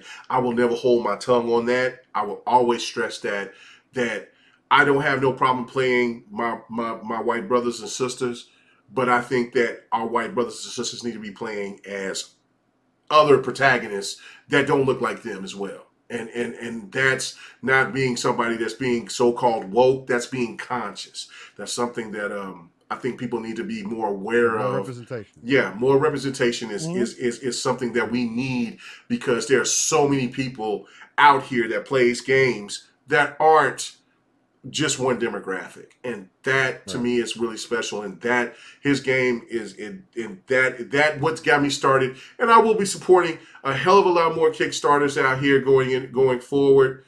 And that it doesn't matter about color or creed or whatever. It's just more about this thing about it's what propelled me because talking to him, he reminded me a lot of my homeboy Roderick. That's in his 50s now. He'll be 51. here coming up soon. If I've told the story, if you heard the story of me talking about the homeboy that has been away from gaming, hasn't played gaming for a long time, and then he comes over and he plays Tekken 7 for the first time in years, and then he's like, oh shit, I gotta give me a Series X. And like that's what it's all about, right? It doesn't matter if it was it's all about gaming. It's all about inclusiveness and getting everybody involved, because gaming is more than just a color. It's all about being together because we're a family in this, no doubt about it. So anyway, let me get out of here. Thank you, Noof, so much. Big Cloud, I really appreciate it. I know that you said you had to get through and you had to do your thing. Next week we'll have another guest. It's only one, not two. So we'll only have one. We'll have one guest coming on here. I will definitely I will let the panel know, but I'll let you guys know here a little bit later. You know what I'm saying? It's somebody who's been on the panel before. You know what I'm saying? Somebody who is, been representing, but damn. Thank you, Big Cloud. I will be reaching out more and more, trying to get more PlayStation and Citric people on here so we can have better conversations without the bullshit. And hopefully that we can start getting more and more of these guys on here, because listen, I want to have conversations. And even if it gets a little gaming community, we're a gaming community, and no matter the platform, no matter the platform, and I definitely want to get more of that on here. And also, thank you, Noof. I really do appreciate you coming back, man. I hope this won't be the last time. Where everybody else can find you, brother, man. Thank you, man. Absolutely. Well, thanks for having me here, K-Maker. Like I said, it's been a long time, but always great to be here. And this was a fantastic show. Everybody had some really valid points. Everybody was coming out with heavy hitters tonight, and it's great to finally be able to podcast as well and be on a panel with Dragons TV, as he said earlier tonight. He's been on a lot of podcasts that I've been in the chats with recently. You've been supporting me for a long time. Facts. So there you go. And Steel Rain, of course, my Halo buddy from the tournament a while back. We had a good time. We didn't come up on the right end of the stick, but play Halo with him anytime. And everybody, Six Slayer, another guy I recognize from coming out and being in a lot of my podcast chats and stuff like that. And DeGin, just was a real pleasure. We need not any more people of color representing, but we also need a lot more females. Absolutely. Who can get in there and speak it and talk it without the crap that comes with it. And be able to talk their honest views with no discrimination in a safe space. In a safe space. They can talk a little nasty. Like they can talk a little nasty like your girl do on your shit, dude. She talks a little mad, a little filthy. You get a little optimistic and disrespectful on a polite tip. You know what I'm saying? No, she ain't polite, but she a little nasty. But that's all right. I like it. No, that's great. I rock with her.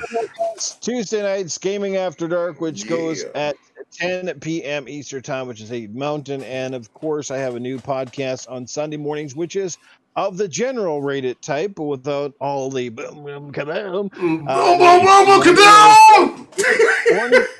Box. See, that's another great show, great panel, lots of diversity there with that one as well. So that's on Sunday mornings. Our third episode coming up here, and that is at let me see, it's at you'll share your link in the chat. Let's get it. There you go. Yeah, that's it. That's it for me and Noof Nukem pretty much everywhere else. Look forward to coming back soon. Take care, everybody. Have a great night. Fantastic weekend. Stay safe, and we'll catch you again. Game on. No doubt, man. Shout out to Primal, man. Hope she will return. So, you know what I'm saying? So, thanks. But yeah, go check out Noof, man. The link is in the description. You know what I'm saying? Like I said, I'm getting better at that. I gotta get better with that. So, definitely appreciate that, brother. And stop that. Anyway, so let's go to the first lady of the second generation of GRG, D. You know what I'm saying? She said I forgot her on the last topic, but she didn't even know anything about it. She didn't want to talk about it anyway. It don't matter. It don't matter. I had shit to talk. It don't matter. Lord. Anyway, D, where can they find you at, lady? You can find me here every Friday, GOG Podcast, YouTube. My name is in the chat, Quiet and Hyatt, and on Twitter, where I talk most of my shit at Gingy's Mom. Mm-hmm. Yeah, and PlayStation and Xbox Kirby Titan. If I'm on there, feel free to add me so I can play with other people. Hey, I man. don't play with. Hey, I still ain't got no hit up, man. I see Kirby Titan playing something, but I'm like, well, when Kirby Titan gonna hit me up? Like, I'm like, Kirby Titan, when she gonna say what's happening? You know what I'm saying? I'm like, damn. Right. You know He said what's happening. That's a New York. I feel cold. I feel cold out. That's right. Yeah, I'm like, but yeah, I'm like, I see Kirby Titan. I'm like, what happened? Like, what's up? Like, when she gonna sit there and say what we gonna play? What's good? What I'm not gonna lie. I do use it as like my YouTube machine because everything's connected. Ah, yeah, so okay. Once I turn the headset on, it turns the Xbox on, which turns the TV on, and I just watch like YouTube and stuff. Yeah, so but you ain't trying to game with your family. You ain't trying with your new adopted family. You ain't trying to game with us, huh? Is that what we doing? I'm an old lady most of the time. You're not old. We're older than you. Stop doing that. I know. It don't matter. It don't matter. You on a skateboard. We on crutches. Don't do that. He on crutches. I got a back brace. That's what's happening. I got a back brace physically. Yeah. That's what's happening around here. So anyway, I'm almost there. You skate up to the party, be limping to the party. Don't matter. Hey, no, I'm scooting with this. I'm scooting with this back shit on my back. But anyway. Oh man! All right. Well, thank you. Go support D. You know what I'm saying? She is fantastic. Another person that you need to definitely support is Still Rain, my brother, man. He's in from the South. You know what I'm saying? That man. Yeah.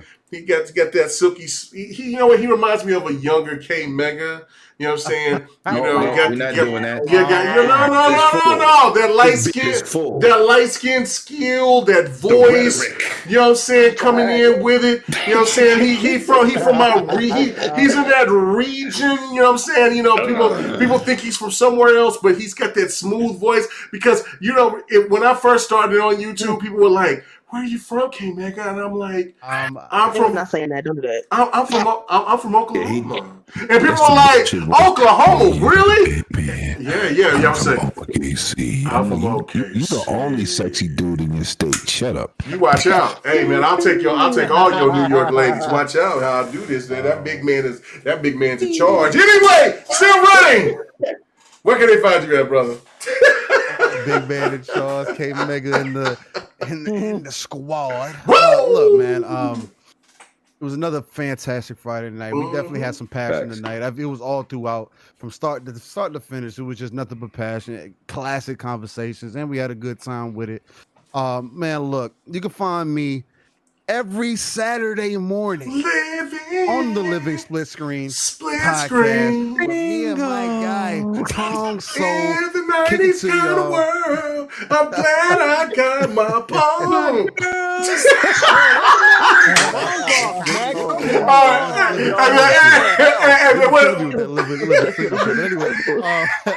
Yeah, man, y'all can catch me every morning, 9 a.m. Central, Living Split Screen podcast. Shout out to Pong, man. Good ass dude, man. Cover all things gaming, no specific platform. We just talk games, what's going on in the industry, and just trying to bring the passion, the energy, the vibes, the authenticity back into gaming and back into our community, because that is what it's about. Gaming is art and should be treated as such. Other than that, every Friday night, we right here at GRG, 8 p.m. Central. Again, we stay live. So, hey, y'all come get buckled up, be here, be square, be ready. And other than that, Noof, Mr. Boom Boom Kaboom, yourself, Boom Boom Kaboom, living in him. Hey man, it's always a pleasure podcasting with you. Always a good time. You always stand on your points, and I love that. I love that about anybody who stands on their points. You know what I'm saying? You stand on your morals. You stand what you are as a gamer, and it's important. It's the same thing for everybody on this crew, man. Y'all have y'all points. Y'all stick to y'all points, and the fact that we come from so many different directions. Like some of those topics, I was like, damn, I don't know how I'm gonna follow up. And but the conversation flowed. And that's the greatness about it being natural, about being authentic.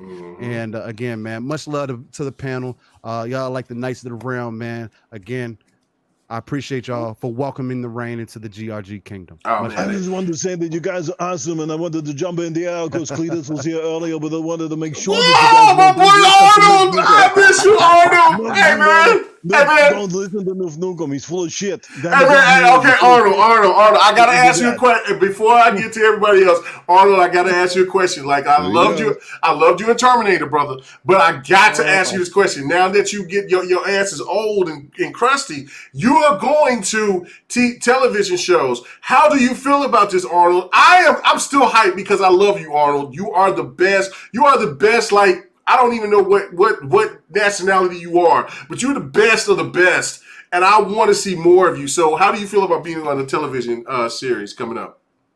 No, when you don't like me, everything starts to sag. You want to take the money where you can get it. You pimp yourself out however you can. That's what you do. If you're like a hooker up on the pole in the strip club, you put the money underneath your saggy boobs. You take it how you get it. That's what you got to do.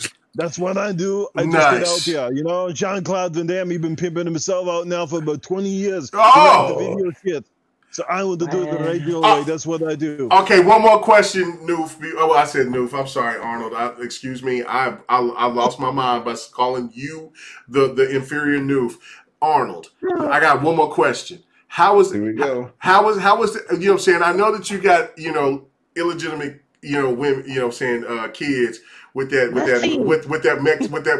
Latino maid. But how was that juice box, brother? You gotta let us know if that juice box was the serious, because she ain't that hot. She wasn't that hot. But she's brought the Latino heat straight to the street. Man, I knew it. Y'all messy. I knew it. Hey, bro. She gives you that Latin lingo.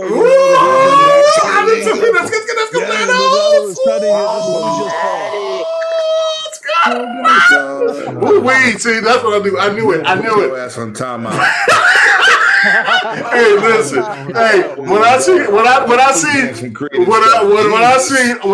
Arnold, right? When I seen Arnold's maid, right? I was looking and I was like, hold on, wait a minute. Like, look, I understand, his wife. She lost it, you know what I'm saying? But it's all good, And then I seen his maid, and I'm like, whoa, wait a minute. I said she must have that good, because that's so. That must be that good. Like, get that to these outros. Anyway, I was like, hey, she must have been napkin for my eyes. I'm in here crying. This shit crazy. All right, we out of here. All right, so Six Slayer, man, come on, man. I know you. Arnold just let us know, man. She had that Latino heat. So what up? Where can they find you at, brother? I knew it. Right when I seen her, I knew she had that shit. She had that dust that she was letting Arnold have. Go ahead, Slayer. Okay. Go ahead. Cut him off. Go ahead. Go ahead, brother.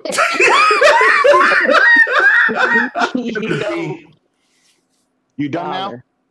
I'm done. I'm sorry. I'm done. I'm sorry, sir. I'm sorry. I was just thinking about it. You know what I'm saying? Me being with a Latino woman, with Latino women in my life. I'm just thinking here like, oh my Lord. Let me put my mic down. Right. Let me put my shit down. Okay, go ahead. Let me just go ahead. You can find me on Twitter. Good night. Woo! All right. There you go. All right. 108. Where can they find you at, brother? First of all, let me give a shout out to my boy Noof, because Noof has been in my corner.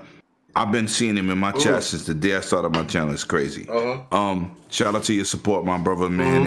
It was a pleasure to do a podcast with you. Big gaming man, I call him 8-bit disrespect. Oh my God, what's happening, man? No, listen. Big Cloud. I know I was fucking it up. I was calling him something else. I was calling him Big. Right. But Big Cloud is another dude that's been in my corner. And shout out to our guest and D. You always got that Queen of the 3-hour mark. You know what I'm saying? But shout out to everybody that came through and supported our podcast, and y'all been here. Like we still got people in here. The podcast is long. Going Tomorrow, on close to 4 hours. God damn. Yeah, tomorrow I got the Dragons Den. I'm back. I had a week off. I got Mav tomorrow from Fun Speculation, and next week we got my boy K Mega, King of the A Button. Who you got next? Who you got this week coming on? Mav. Speculation. Yeah, Mav. Fun Speculation. Okay, all right. Shut up. Hey, man, listen. I'm not doing it. I'm saying, okay. I just had to do it. I just had to say, okay, congratulations. I got an announcement to make on my channel. Y'all gonna see the pop up, man. I've been in these streets. We've been gaming. We've been socializing. We promoting good content. Shout out to my team from GLG. Shout out to my boy 100 from Intermediate Gaming. We try to do content to keep people content. You know what I'm saying? So we just staying focused. My brother gonna be on there next week. Gonna be definitely big. Bringing my brother on here who has an amazing podcast in GLG, which I'm so proud to be part of. You know what I'm saying? So we just gonna do it big, man. And shout out to my brother PK who can't make it tomorrow, but we keep the show rolling. Yeah, we keep the show rolling. Shout out to everybody who came through tonight, man. Yo sis, yo Bit, yo Noof. Like I said, you always supported me. You always in my chat. You've been retweeting and supporting me. I appreciate you, bro. It's the first podcast we do, and I gotta get you on too. But with that being said, bring your game and not your sorry ass name. Facts. All right, guys. All right, man. So you know what I'm saying? I can be a little bit messy. We say, let's go. That's right. You know what I'm saying? I've been sitting on this crown a little bit, crown black, and I want to be messy, but I will not. I will see. 30 Central and 6:30 Pacific. This was the GRG podcast. I like that. Anyway, I gotta get ready to take Briggs' big ass outside so he can go ahead and take his break. Thank you guys so much. I know this has been a really long podcast, but I really do appreciate this. This will be really good for those people out there that's on the road. You can check us out on Spotify or iHeartRadio on anything that comes out. On the road again. On the road again. Go ahead and listen to us, man. We're out there, man, and I do appreciate all the support that we're getting. Also, KMega 405 on Twitch, at KMega4 on Twitter, the GRG _podcast. Go follow that. We just started that as well on Twitter. Thank you guys so much. I think Lemons talked me into doing some TikTok shit. I don't know what I'm going to do. I'm thinking about maybe doing a rubber ducky hot tub or like a little, not a hot tub, but like a rubber ducky tub thing. You know what I'm saying? No shirt, just some tight drawers with a rubber ducky. I think I'm about to do that. Let's go. Everybody have a good night. Peace.